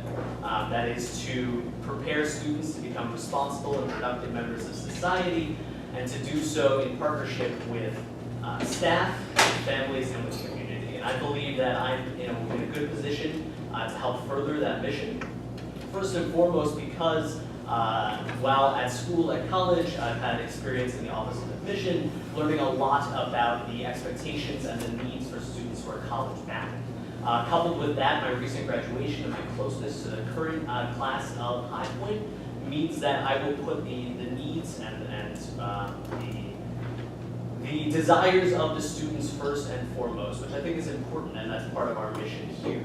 At the same time, I'm a member of this community. I have roots here. I grew up here, and so I feel a need to provide a service to that community as well. And keeping that in mind, I think that I'd be best able to balance forefronting these students and their experiences while at the same time maintaining a responsible and ethical spending of taxpayer dollars, keeping in mind that it's not just students in this community who are affected by the education system here.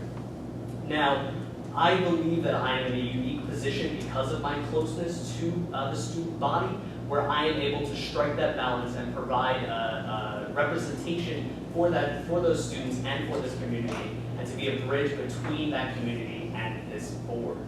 Now, I recognize that I am a bit younger than some of the other applicants who are here tonight, but I see that youth as a strength because of that closeness, because of that forefronting of the students and the student needs. And I also hope that my dedication, my investment and the care that I have for this school, this community, and that I would bring to this position is clear to all of you. I said at the beginning that I'm here tonight because High Point has given me a lot, and that's true. And I hope that with your help and with an appointment to this Board of Education, that I am able to start giving back to that community that gave me so much.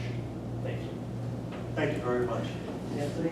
So there's another young man that was here earlier, still here. I commend you coming out, still being in college. Great to see young faces and people that want to give back to the community and serve in the school that help provide your education. Just one question. I see you're still enrolled in college, expected to graduate December 2019. Congratulations.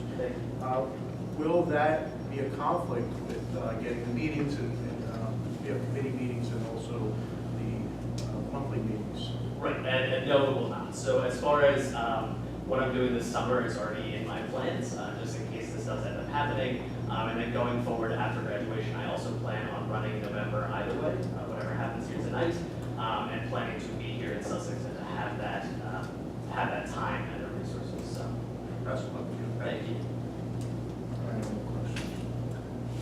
Thanks for putting yourself forward and your pursuit of volunteerism. That is very commendable. With a pending graduation, it would be unfair of me to ask some questions about your work experience, I guess, but let me ask about what experiences you may have had in your college life or an internship that you think would prepare you to participate in a board. Maybe an example of where you worked in a team environment to accomplish some task, solve some problem, what have you. Sure. So as I mentioned a few minutes ago, and it's on my resume, I'm heavily involved in the Office of Admission at my school. I actually run a number of different programs through that. So I run the tour guide program for my school, as well as the overnight hosting, so when prospective students come and visit. That means that I'm managing teams of about 40 other students, 40 of my peers, making decisions about scheduling, about making job decisions, about who gets hired, and things like that. All of which I think are valuable experiences, just because it means that I've had experience working with people and working alongside of people, but also important, I think, because it's given me a very clear window into what students are expected to have when they graduate high school in order to go to high achieving colleges. I think it's a perspective that will be very helpful when coupled with the mission statement of this board, which is preparing students for whatever their future may be. Thank you. Thank you. You've already answered the question I would have asked you, and that's that your focus is on students and their education. So now I'm going to ask you another big question.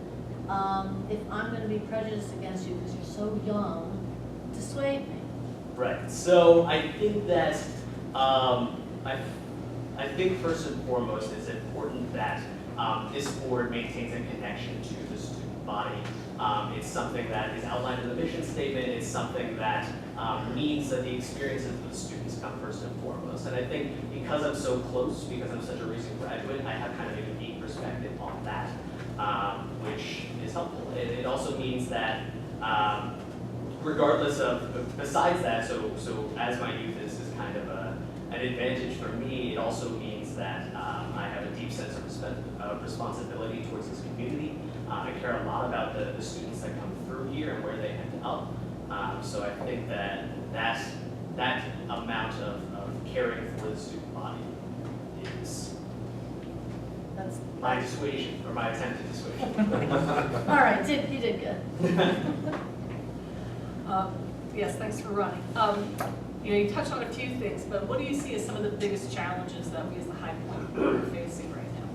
So obviously you just received quite a significant cut in state funding, right? So there are very difficult decisions that come with being a member of this board, and I don't take that lightly. I recognize that it's not always the most thankful job, but that being said, I think it's important that when the board is responding to cuts like that, making decisions, especially about the budget, just exhausting every avenue, trying trying a million different ways to ensure that the students are forefront and their experience comes first. I think that's hard, and I think I recognize that that's hard, and as someone who has less experience than some of these other candidates, I recognize that as a steep learning curve for me, but that's something that I'm excited about learning more about, and it's something that I think my perspective as a recent graduate might be able to help steer the conversation. As part of the situation, you know, for the future, Sure. as we're finishing up some negotiations, do you have any immediate family members that are in an education association? My mother is a retired teacher, Doesn't count. so no. Okay. That's it. Just a couple questions, if Sure. you may. Do you have any relationships with anybody in the administration that would put you in a conflict of interest in voting on?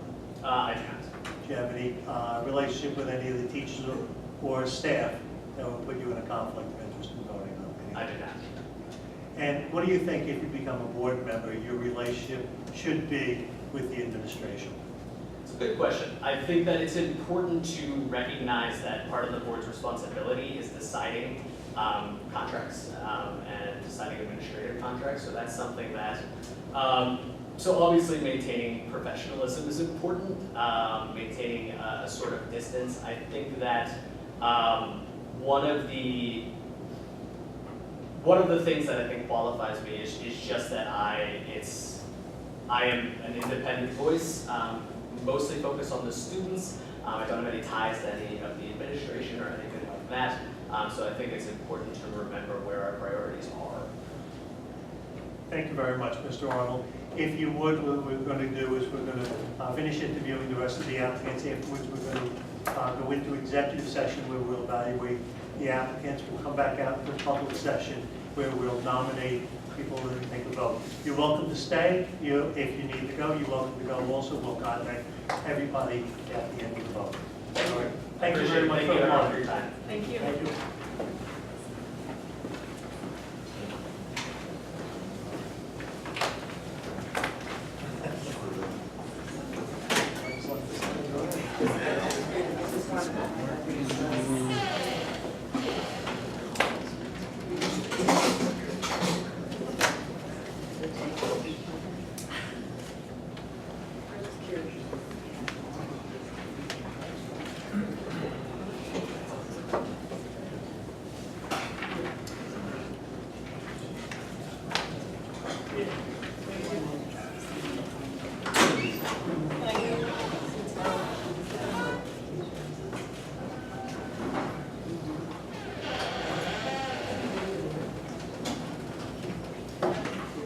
Good evening, Mr. Director. How are you? Good, how are you?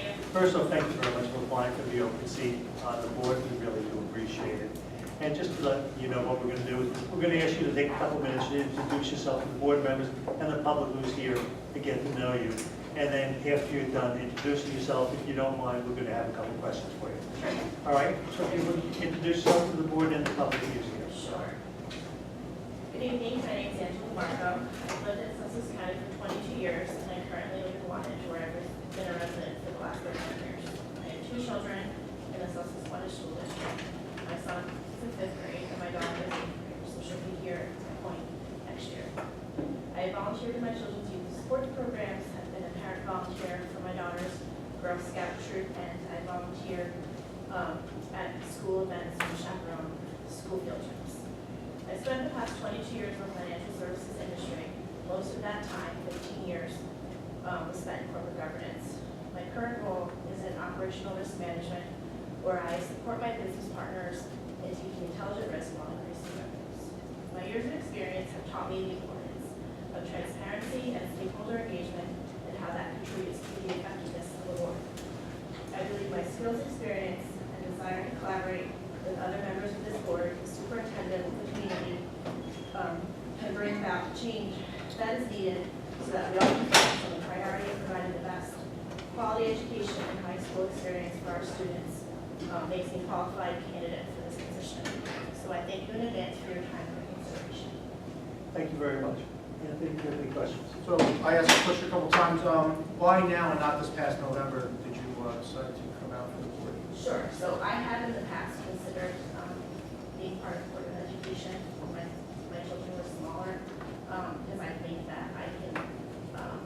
make the school community a better community.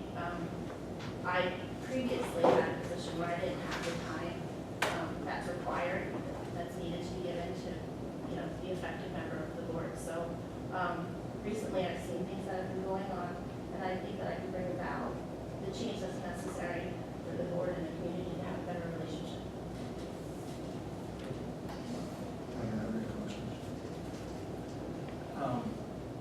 Thank you for your extensive resume and application. I get the impression that you know more about finance than I could possibly learn in years.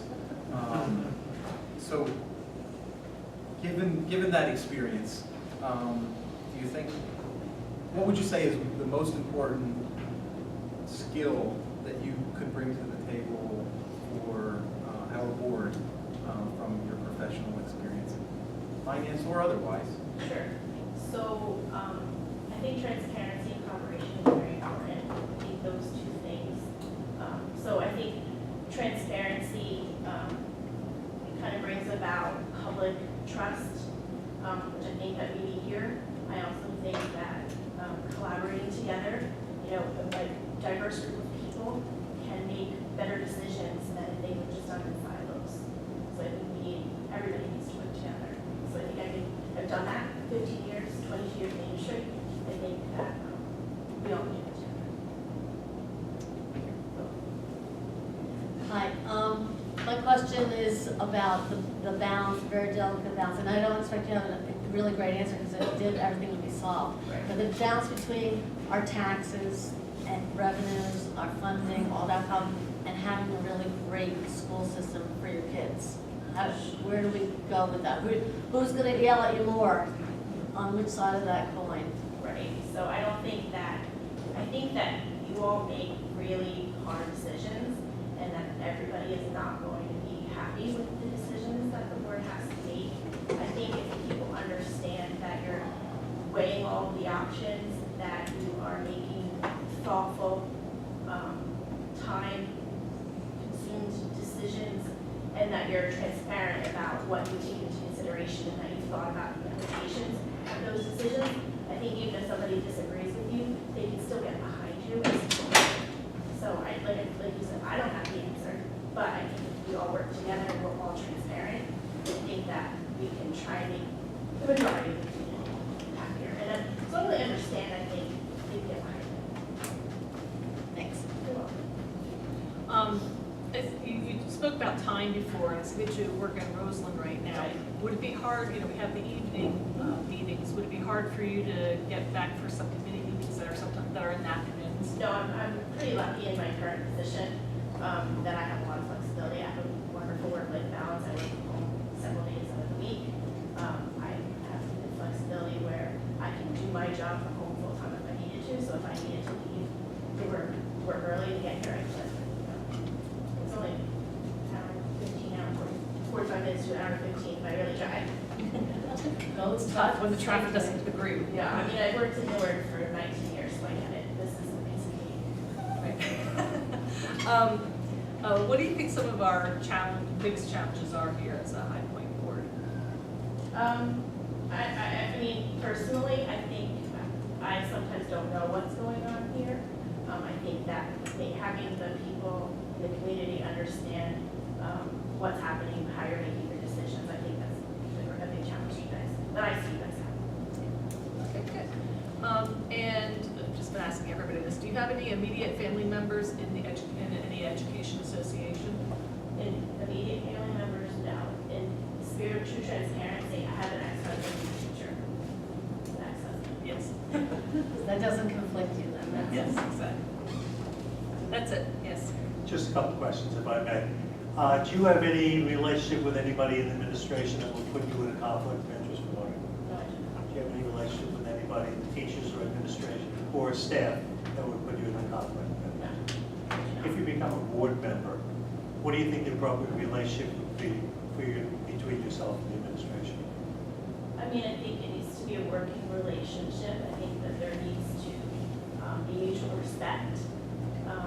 But I think it needs to be a working relationship where you hear what people have to say, you take it into consideration, but then you have to weigh everything. This totality. Thank you very much. I really appreciate you applying, we all do.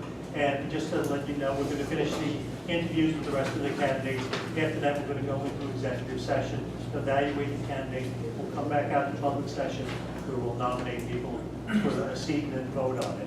You're welcome to stay. If you need to go or want to go, you're welcome to go also, and we'll contact you if you have to go. Thank you very much. Thank you very much. Thank you.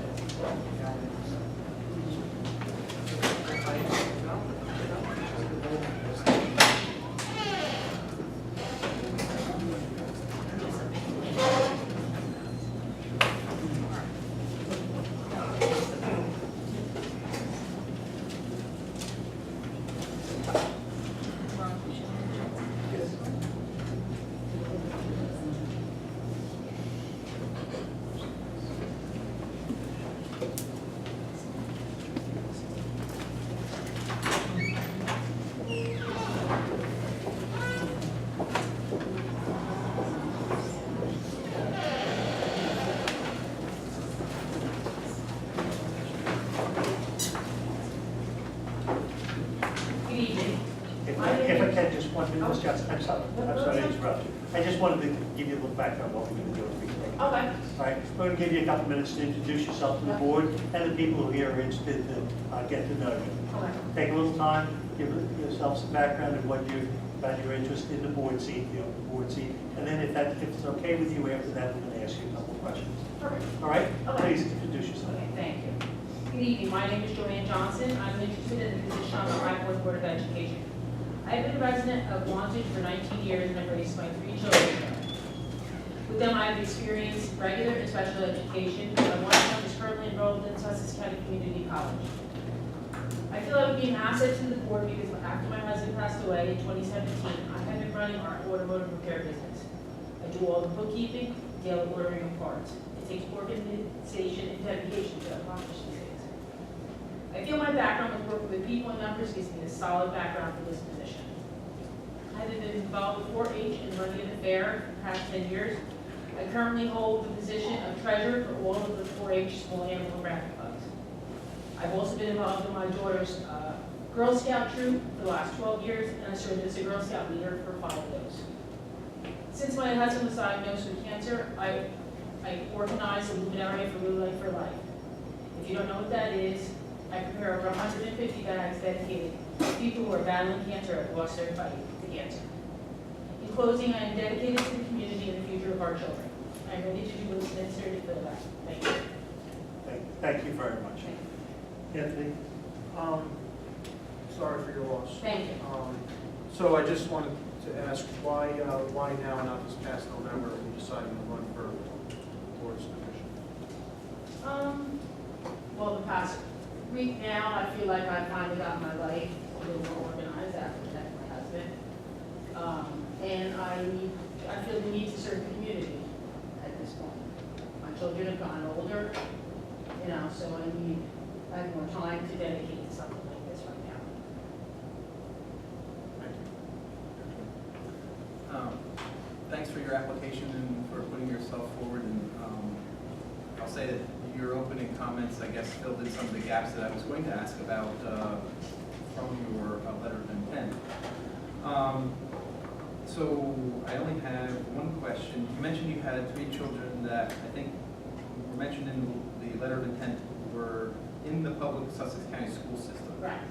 High Point? One was High Point, 2 were Sussex County.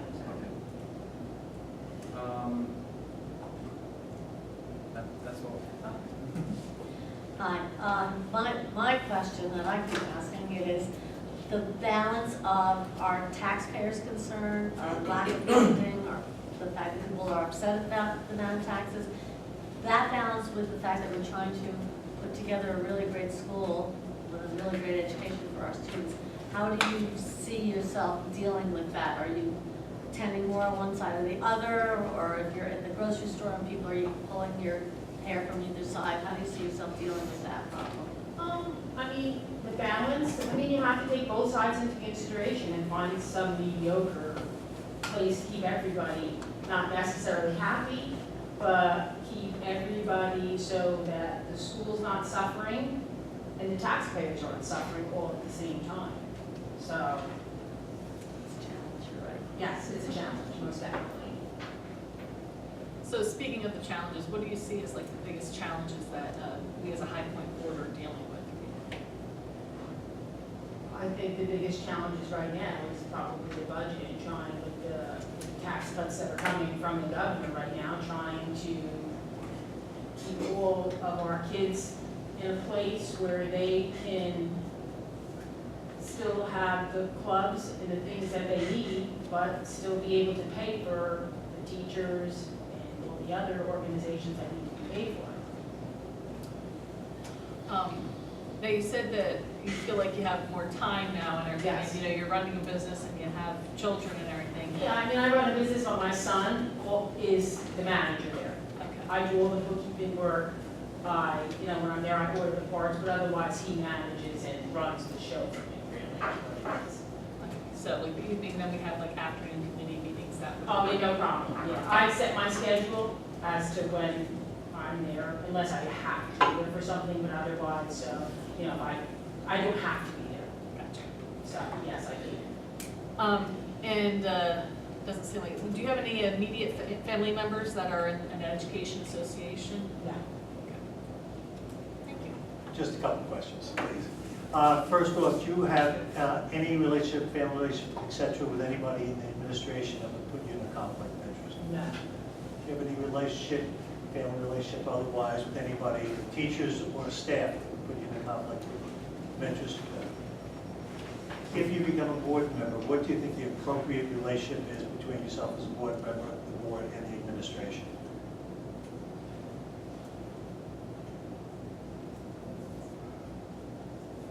Well, I guess we would have to, we'll have to work as a team is the way I really feel like, because they're just as important as we are in raising our kids. So, you know, I would hope we could all, you know, tend to get along and try and make the best of a situation that's going to be difficult. Thank you very much, Ms. Johnson. What we're going to do is we're going to finish the interviews with the other applicants. We're going to then go into the executive session to evaluate the applicants. We'll come back out in public session where applicant for each seat, applicant or applicants will be nominated and then voted upon. You're welcome to stay until we're done. If you need to leave for any reason, you're welcome to leave and we'll contact you. Okay, thank you. Thank you very much for applying. I'm so sorry for your loss. Thank you.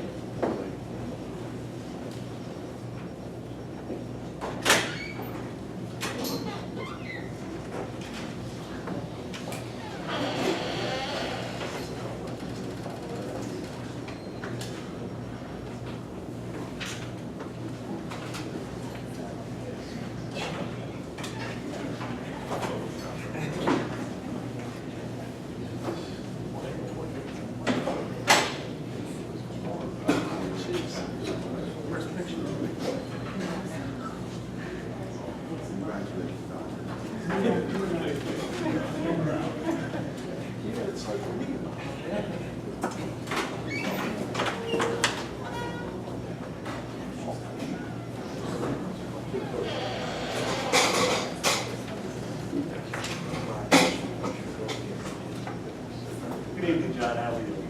Good. How are you, Wes? Good. Good, thank you. Just to give you an idea how we're going to do it. I know you've been on the board before, but right now, tonight, what we're going to do is we're going to give you a couple minutes to introduce yourself. I know we all know you from past experience. Please introduce yourself and to the community who's interested in getting to know a little bit about you and you're interested in coming back on the board. And then if you don't mind, we're going to ask a couple questions. Sure. All right, so take a couple minutes just to introduce yourself. Okay. My name is John Otero. I live at 16 Broadway in Wantage. I've been there since the year 2000. I'm a life resident of this county or sending district.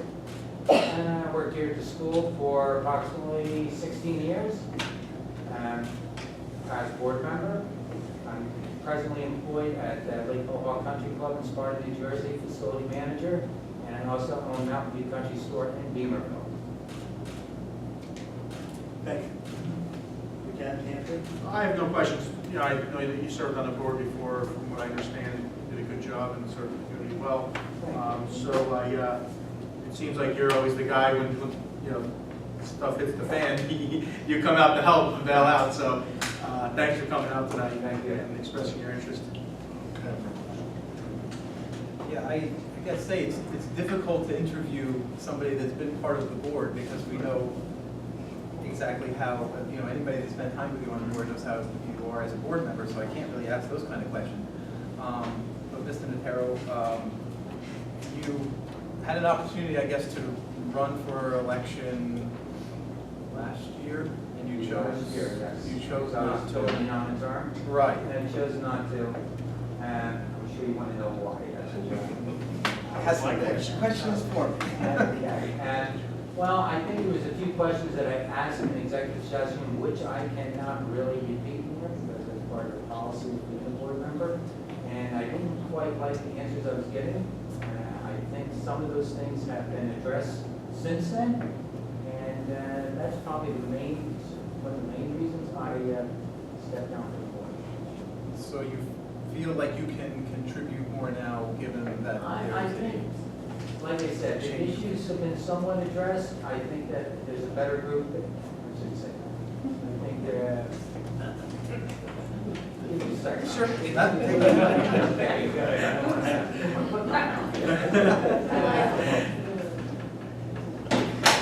let me see. I think some of the I don't know, I give an answer on that one. Okay. Well, I'm gonna follow up with that, because, I mean, I've known you from, we went to school together, we worked together, we sat on the board together, I just know you brother. So you didn't run because you were not satisfied with the way things were going. And now, I know you were a little bit late in deciding that you were gonna do this, kind of maybe plan an hour. So I'm wondering, do you really wanna be here? Because it doesn't really change that much, John. It really doesn't. The challenges are still here. Yes, They are challenges full in your face here, and I'm not sure you really want to do this. Convince me. Convince you? That you really want to come Well, back. I like the challenge, you know that. Yeah. So, as far as convincing you, I guess I have to show you. Okay, that would be my answer there. Yes. I don't really have any questions either since I've been No, I think I know you well enough, and I don't have any questions either. But I do want to thank you very much for applying, and thank you for your previous service on the board. And if you would, what we're going to do is finish the last couple of interviews that we have. After that, we're going to go into executive session to evaluate the applicants. We'll come out, we'll nominate some applicants for the position, and then vote on them. You're welcome to stay around if you would. If you need to leave for any reason, don't worry about it. We'll communicate with you immediately after the vote. Very good. Thanks a lot. Thank you, everyone.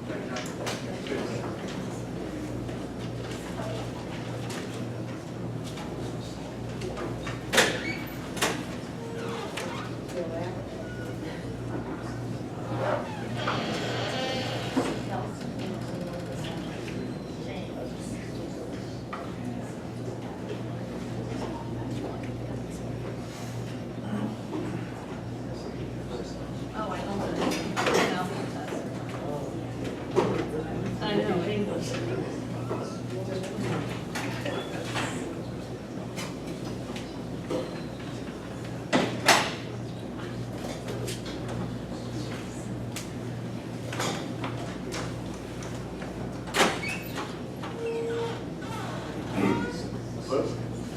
Please come on up to you're welcome to stand or sit, whichever you prefer. Okay. And if you just give me a minute, what we'd like to do tonight is give you a couple minutes to introduce yourself to the board and to the public who's here to get to know you. Give a little background about yourself and your interest in filling the MDC for Wantage. If you don't mind after that, then we're going to ask you a couple of questions. All right? We have some water. Should you need some water? Yeah. No. You'll help yourself to water. We'll see how I get. Okay. Well, please introduce yourself to everybody here. My name is Jim Sikowski. I've been a resident of Wantage for about 7 years. Jim, I'm the school business administrator for Hardiston Township. I've been the business administrator there for over 10 years. I'm from Sussex County. I grew up in Ogdensburg. And I'm a father. My youngest is in 6th grade at the middle school, and and Sussex Wantage, and that's the basis of my interest here. And besides education, you know, in High Point Regional in the future. I think a lot of things are known as far as the district. You know, I was looking, one of the things that I think is going to affect education across Sussex County is the loss of state aid over the next few years. People say that we're overfunded. I don't think that we're overfunded. I think that you know, Sussex County is about to experience over the next few years a great loss of funding that'll turn into a loss of taxpayers. How districts and administrations can deal with that, I don't think there's a right answer, but I think there's a paradigm shift, and it's going to cause many things to happen. But that's my concern and the fallout from that. I don't think there's an easy answer for that. And I think that's something I can bring to the board as far as, you know, how do we make it right? You know, what ways and can we do things? Study to work to earn the save to do things the same way or better without costing more money. I think that's basically it. I saw some things in the budget from, you know, for High Point. You have about $6.7 million in state aid with about $14.2 million with your tax levy. That's kind of a high percentage. You know, I know in Hardiston we're only about 20% of our state aid, about 20% of our tax levy. So I know you guys are losing, but that could make you a target. And I'm sure Jim loves the fact that I'm going over the budget, but one is, I know with the state, your health benefits and benefits overall is that for 18-19, you had a 25% increase in your employee benefits as a percentage of salaries. So I was just looking at that, but I think I can anticipate some of the challenges fiscally and be able to ask the right questions in the appropriate place, allow the administration to respond appropriately. But again, I think I'm going to conclude, and I'm a parent of, I have 3 children, one's a senior in college, one's a senior in high school, and then I have a 6th grader. My wife's a guidance counselor up in Warwick, New York, and I've always been proud to be involved with school boards. And I just thank the opportunity to be here, and I'll take your questions. Thank you very much, Anthony. No, I mean, just, your resume is very impressive. But, no, I just, why now and not this past November are you coming out to the board? Well, I think I'm going to answer the question is the impetus is that I saw the Board of Education that your president and your vice president and another member had walked out, and I think there's some residual things that you guys are dealing with. So I guess my question is, I'm glad I did, and I don't know why, you know, I'm not going to look back at why I didn't, but it's when I commit to something. So I tend to follow. There's lead follow, get out of the way, but to make a commitment, and it wasn't something that I was looking at that time, but I understand what it is. I'm involved with, I think High Point was brought on the school's health insurance fund. I sit on that fund. I'm the trustee on the school's health insurance fund there. I'm the president of the county business administrators, and I do that. That takes me to Trenton once a month also. So, and I'm a father too. And so I just want to make that, but I think I can make an impact. Good question. I don't know if I answered it, but it's a good question. It sounds like you're a little busy. Are you going to have the time for this board? Well, I'd like to understand more about it, but I believe that the meetings are on this Tuesday. There's not a conflict with your regular board meetings. So This is a special meeting. Right, I think you guys meet on the 3rd Tuesdays. Third Tuesdays, so there's not a conflict. Committee meetings, I would have to wait to the board president, put me on which committee and conflict. So I don't see any conflicts right now. I'd have to hit the regular board meeting, but I don't see any other conflicts.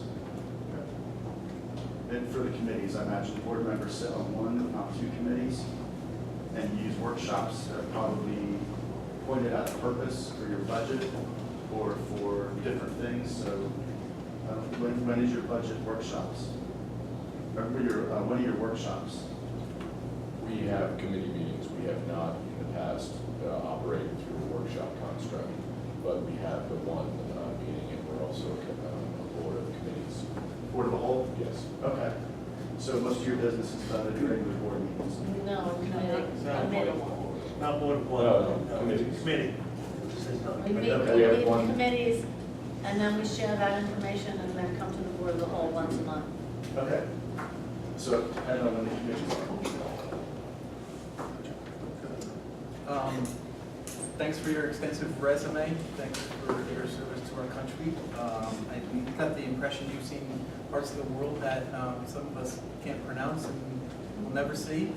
And after your service there, you had some extensive professional experience, and now you've arrived at a business administrator position. That's right. So I guess my tough question is, we have a business administrator, one we pay for, and one we're very happy with.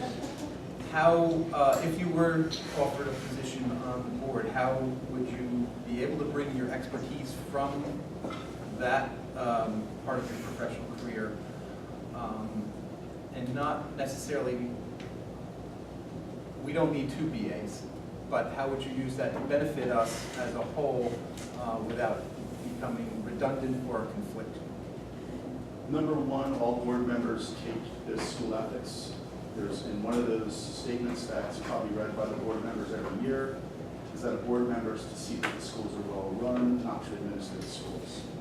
So and what I would say is, I understand it, I live it, I see it, I feel it, and I put pressure. And I would just be so open as that I would expect to have a relationship, with Scott or Jim, is if they say, hey, I got this. I think it'd just be as simple as, they're making a decision. It's not up for me to question.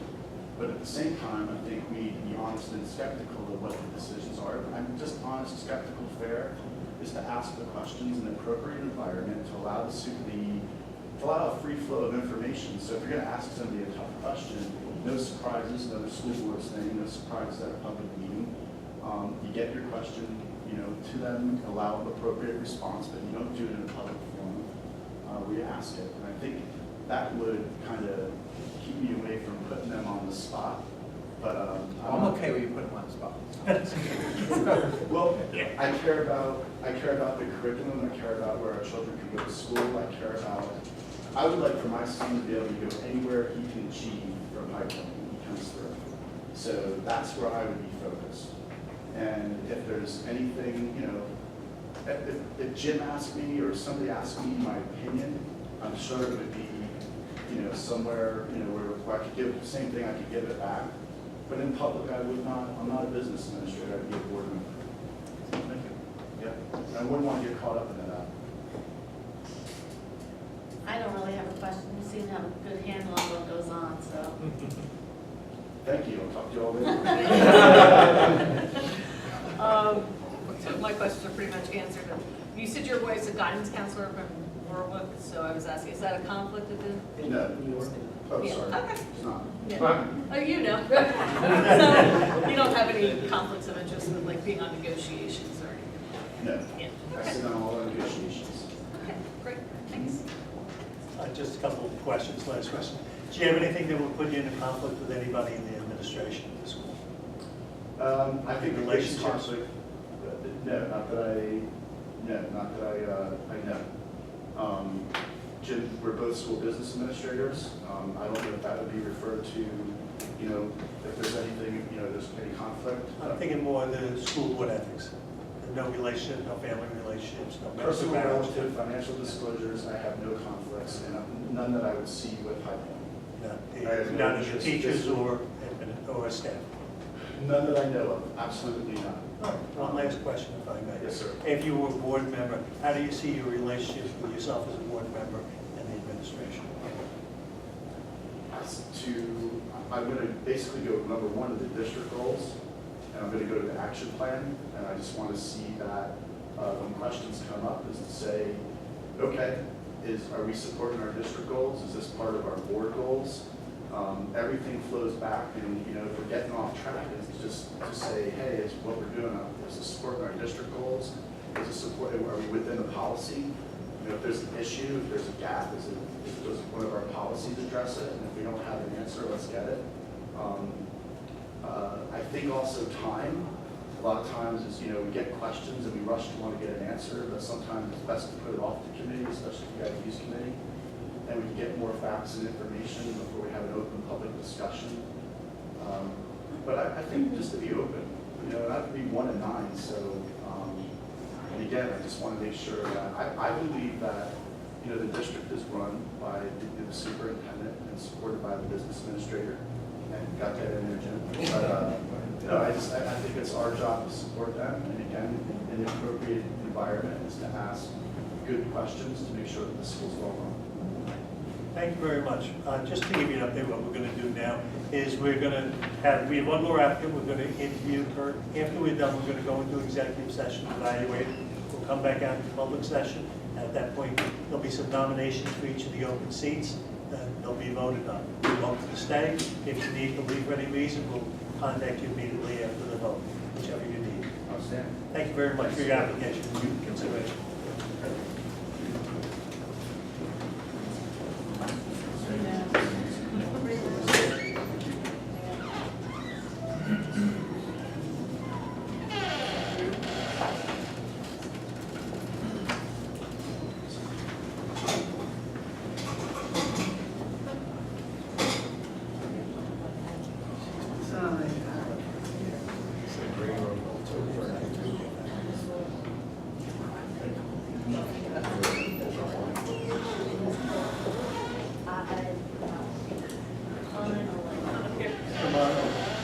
If you would, you're welcome to stand up there or to sit down. And if I can just take a minute of time. First off, I want to apologize for you being the last one being stuck in there 2.5 hours. Thank you for your patience. I appreciate it. You were wonderful. Well, what we're going to do is give you a couple minutes. We'd like you to introduce yourself to the board and to the people who are interested to get to know you. I'll take the time you need. And then after you're done, if you don't mind, I'm going to ask you a couple questions. Great. We have some water just in case you're interested. It's been a couple hours. Thank you, I brought some. My name is Leanne Smith. I live at 55 Cricket Road in Wantage. For many years, I've toyed with the idea of running for Board of Education. The position, not for my personal gain, but to give back to the community that I've called home for over 40 years. I am a proud High Point graduate, as are my children and my husband. When I first heard about this vacancy, I knew it was time to step up and do my part, offer the varied background I have in education. I've held several different roles across 5 different school districts. And each one of those afforded me an opportunity and different perspective and invaluable knowledge. My professional toolbox has grown with each move. I spent most of my pedagogical career as a special education teacher in Montague. And from there, I moved on to roles that included being a learning consultant on the child study team, supervisor of special services, and now my current role as vice principal at Freedom Elementary School. I've spoken on professional panels at the annual New Jersey Special Education Summit and the nationally recognized Council for Exceptional Children's annual convention. In addition, my story has been featured in the April 2018 edition of New Jersey Teacher Magazine.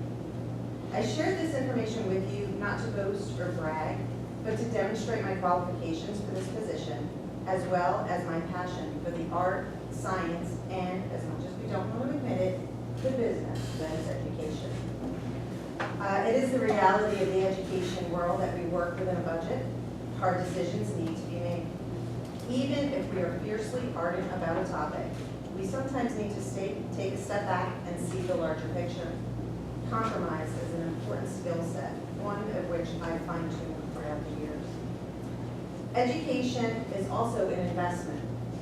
Globally, the average return on investment for education is approximately 9%. I feel we need to remind people of this fact because too often the public sees the taxpayer and the school as opposites when in fact they are symbiotic. If we invest in education, we create knowledgeable and employable society. It doesn't mean that we shouldn't spend our the taxpayers' dollars wisely, but I've been in those discussions and debates and I've seen how the numbers drive the decision-making in the district. It's not easy, and it often becomes a lesson in creativity. I don't pretend to know all things education. I do know that if the board makes decisions with the student's best interest in mind, then at the end of the day, you've done your job. Becoming a Board of Education member is a huge responsibility. The future of more than 900 students would be in my hands, and that is something that shouldn't be taken lightly. Thank you for your time and consideration, and more importantly, thank you for serving the community. Thank you very much. If we can, Anthony, She answered my question, so. Thank you. I don't have any questions. So for full disclosure, Ms. Landon and her husband have been friends of mine for a number of years. I went to school with them. But that doesn't preclude me from asking tough questions.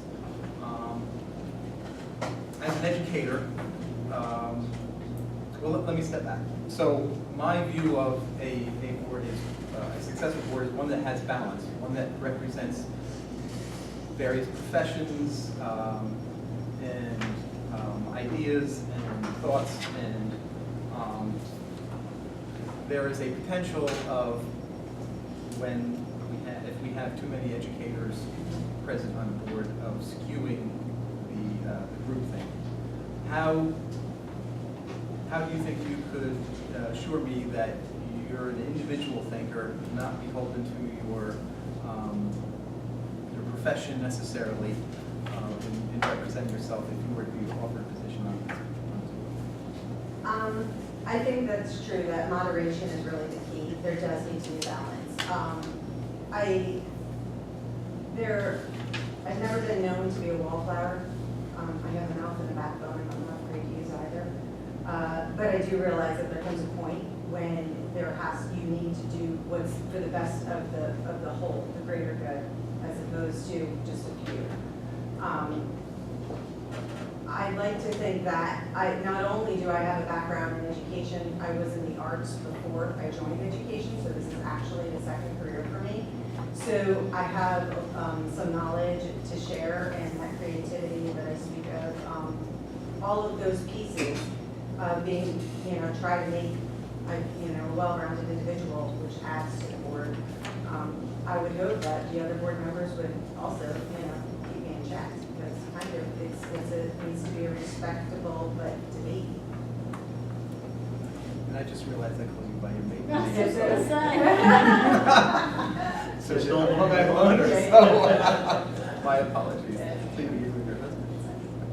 Well, it took me only a few minutes to realize it was Leanne Landon coming in here today. So I had Leanne and Dennis in school, so. But you never showed up in any of my classes. I don't know what that was. 1 year out. Leanne, I don't really have a specific question because you covered so many things so well in your opening. I really like the symbiotic relationship between the taxpayers and the school, because that's what I've been asking everybody else. What do you do with that? The students need, and the taxpayers don't necessarily want to give everything they've got. They need to, yes, it is. It's an issue of the state. So it hits home too. So I'm just saying to you that I agree with you. I don't know that I have a question because you've already answered it, but it's a tough thing.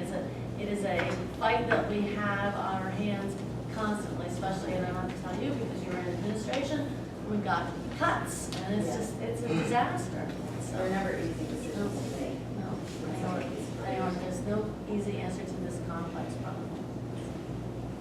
problem. Thank you. I think you've answered the first one. Time, as a board member, we have committee meetings in the afternoons during the week before, and then the evening probably shouldn't be an issue for you. Do you see any issues with being able to make the committee meetings?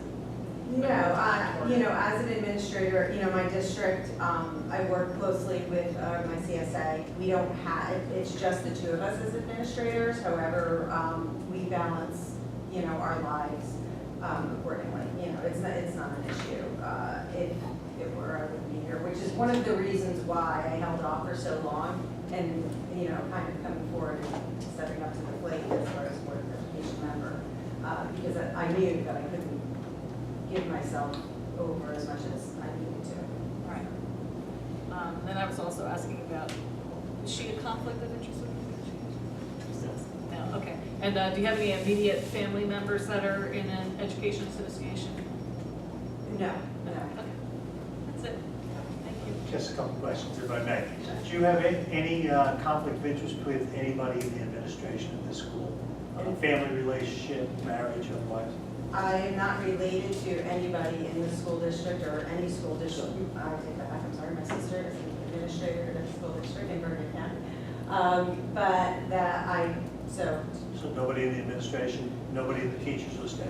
no, I am not related to anybody. I am, in full disclosure, in a program, in the Leader to Leader program with one of the administrators in the school, or two of the administrators. Would it put you in a conflict in any position, decision? I don't believe so, but if that was to be an issue, that would be something that I would err on the side of caution. If you became a board member, how do you see the appropriate relationship between yourself as a board member and the administration?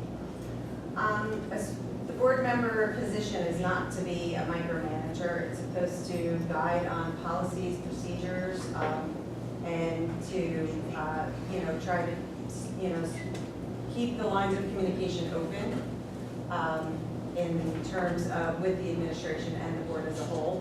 I would never want to, I've seen board meetings where there's been kind of maybe not the most professionally held discussions and meetings. As far as I'm concerned, those should happen behind closed doors, especially if there are personnel issues or any confidential issues. So I would like to think that communication would be the key, so there's no surprises.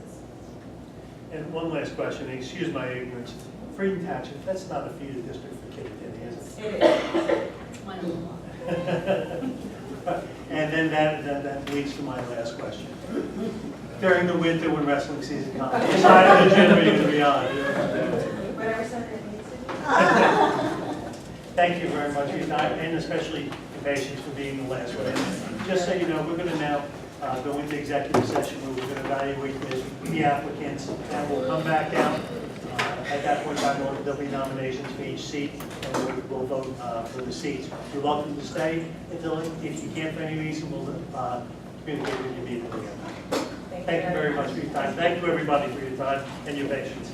There's an error, I believe, on the agenda that I omitted public comments at the end. I just want to make everyone aware that public comments will be heard after at the end of the agenda. It was omitted, I'm sorry for that. All right, with that, we're going to leave for executive session. We'll be back shortly. Do we need a motion? Do we need a motion? Do we need a motion? I move we go to executive session. Second. All in favor? Aye. Opposed? Seeing nobody opposed, we're going to move to executive session.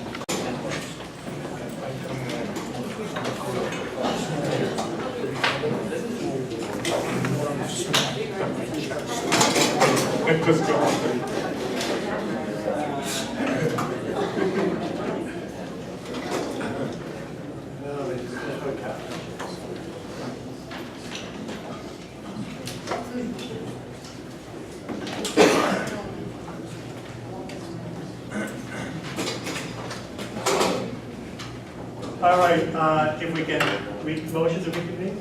Motion. Second. All in favor? Aye. Opposed? Seeing no opposed, we'll reconvene for public session. First off, I have to tell you, it was incredibly hard to make decisions. We have many incredible candidates, and I can't thank you enough, all of you, for coming out and applying for the position. And I'll ask all of you whether you voted on Prove Now or not to get your application in June and July for voting in November, because these positions are just, most of them are just filling a seat until then, and you're incredibly qualified candidates. So you could be, whether you help fill in or get on board next time, please, we need people as qualified as you. Thank you. And one special note, not against anybody else, but I got to give special credit to the two students who came here. You really say a lot about the commitment to the community and how good High Point is doing. Thank you very much for applying, and good luck to you finishing up school and afterwards. So with that, what we're going to do is we're going to first take nominations in the same order. We'll start with Frankfurt. We'll open it up for nominations. After the nominations are done, we'll then vote on the candidates. Do we have any nominations in Frankfurt? I'd like to nominate Vanessa P. Muller. Do we have any other nominations for Frankfurt? I'd like to nominate Joe Carrazza. Do we have any other nominations? Seeing no other nominations, we'll vote for the two. I'll call each board member and you tell me who you would like to vote for. Mr. Dunn. Joe Carrazza. Mr. Dunn. Carrazza.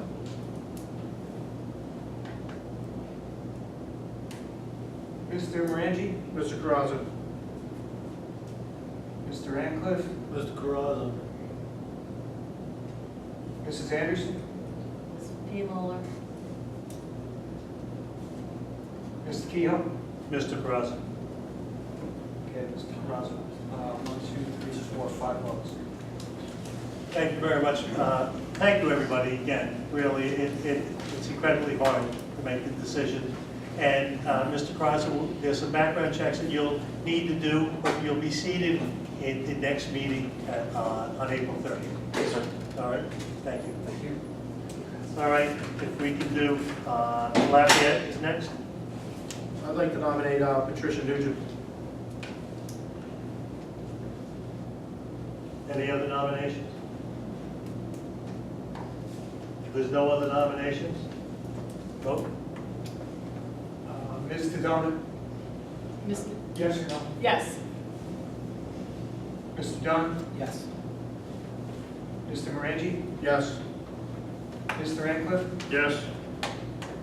Mrs. Anderson? Yes. Mr. Kehoe? Yes. Ms. Nugent, thank you very much.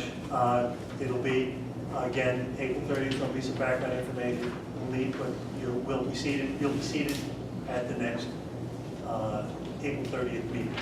And thank you very much. And then everybody, again, put in it, whether you applied or not, please put in for the next election. The next is Wantage.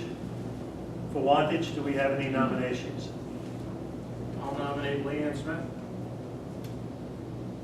Is that the correct name?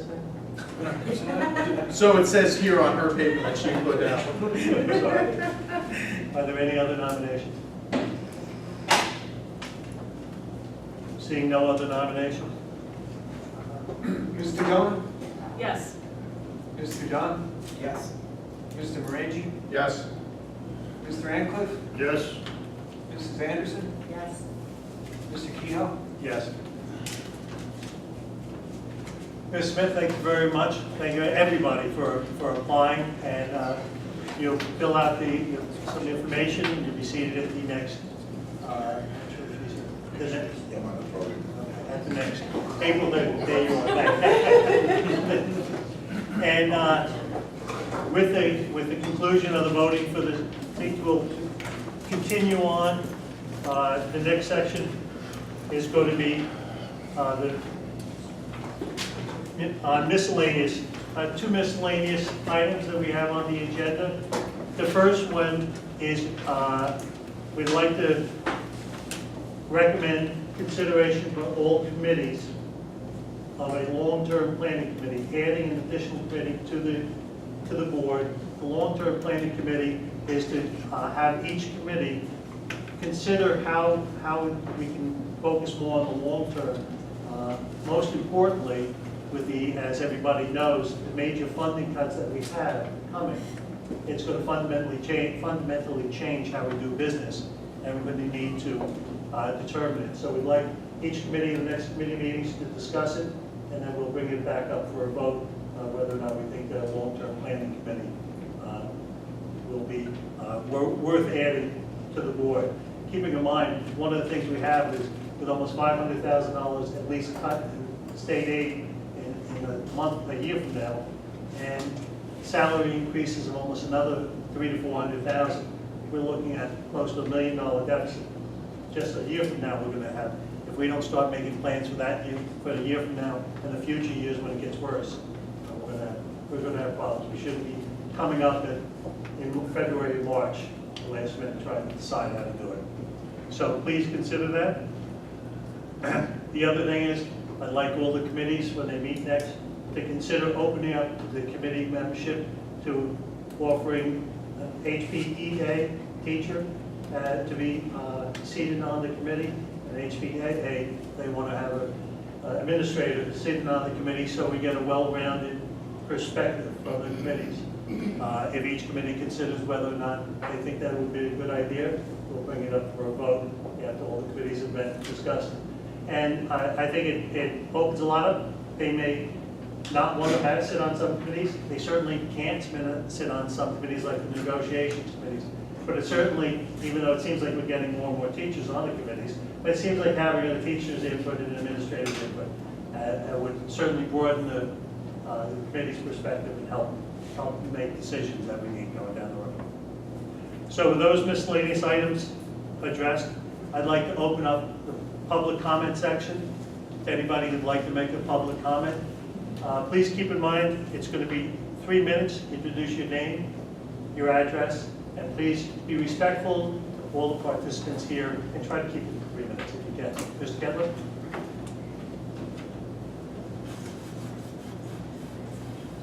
Bill Governor wanted his long-term planning. Probably it's only about 20 years, 30 years later.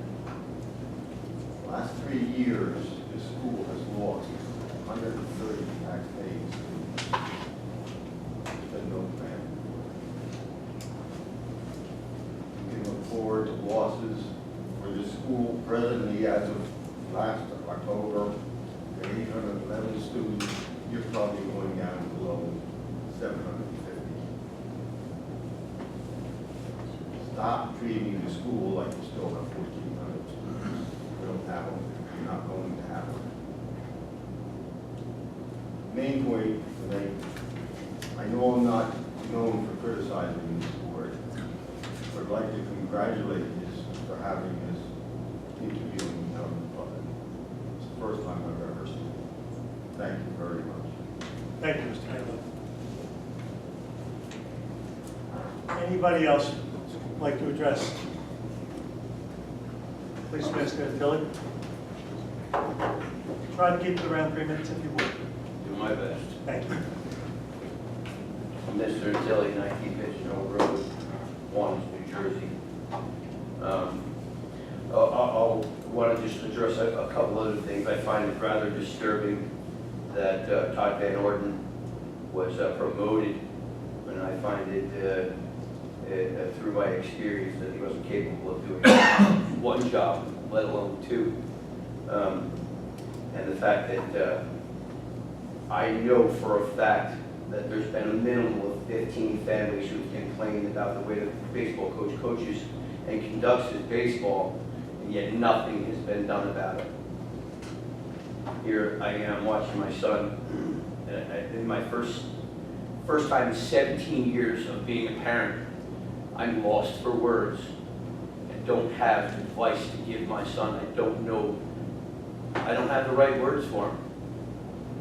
He has a plane flight booked tomorrow after school to leave for Nevada, which baseball schedule changed, which means he would miss 3 games. I know it would be the end of his baseball season, but his baseball season has never started at this point. Friday they were supposed to have a game. They were told that they didn't have a game to go up and volunteer for the Little League. All his star players, nobody who ever comes off the field. You know who was there? Not one single other player besides my son and one other varsity player. My son has been elected to be the varsity or a Little League coach and a clinician. He's been offered 3 D1 schools, 4 D2 schools, and we didn't even try. We didn't seek one single school. He's not offered the opportunity to play at High Point baseball. The audacity and the arrogance that this baseball coach displays. There's a HIB investigation opened up on him. And with no regard to that, he took my son and sat him for 7 innings today. Didn't even allow him to be DH when we had 10 players on the varsity level. if it's not an outward and a blatant display of an abuse of power, I don't know what is. College coach was out at our game from CCM at Jefferson. Couldn't understand why Ben wasn't playing. Ben had already been accepted at CCM, played D2 baseball as a shortstop and a second baseman, prior to the coach being hired there, that was there that day. But it just happened to be that it was a former coach of Ben. Ben the following day got a message from the CCM coach asking what kind of Mickey Mouse nonsense is going on. This is what our baseball program is promoting. We've had upwards of 15 students, baseball players, who have all left our baseball program to go on and play D1 and D2 baseball. But according to Coach Ellis, they weren't valid to play here for High Point High School. Sports is supposed to be a tool that offers the opportunity for a higher education. What has this man done to help my son succeed? I know if he was asked a question, his mouth would be wide open. He would have nothing to say.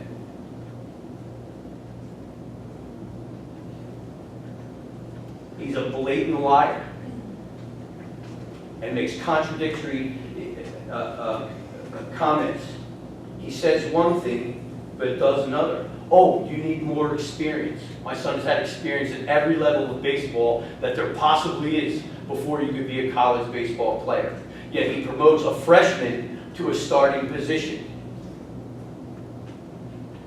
In the last 3 games, his 3 key players that he refuses to take off the field have had been afforded 24 errors. Yet my son can't even get the opportunity to prove whether he could outplay them or not.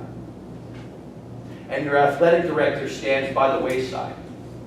And your former athletic director, who is the assistant varsity coach, stands by the wayside, whose son just happened to be afforded a walk-on freshman as a walk-on freshman varsity player. We have multiple walk-on varsity players. How does this happen?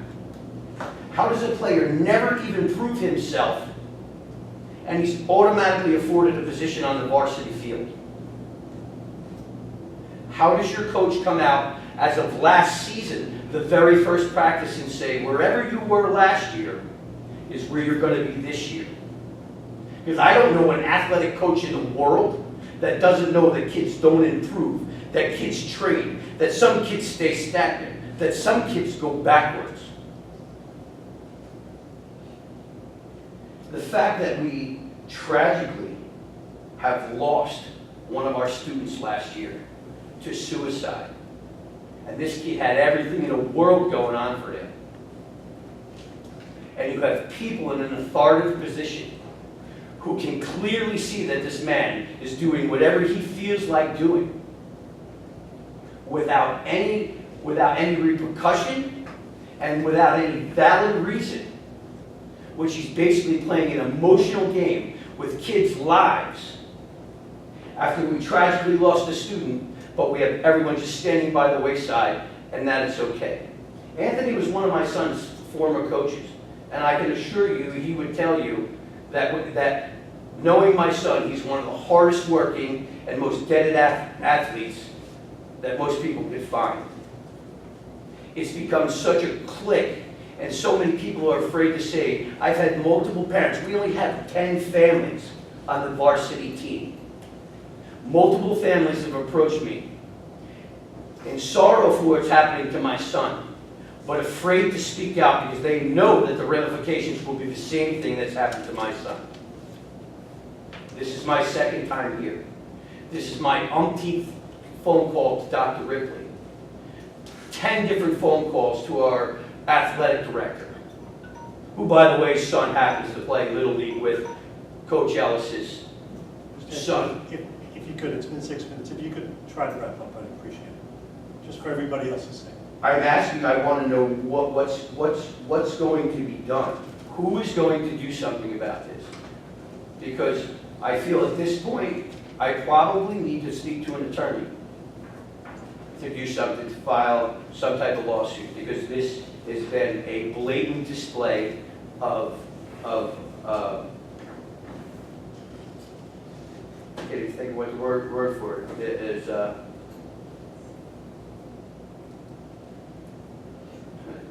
I'm just lost for the word.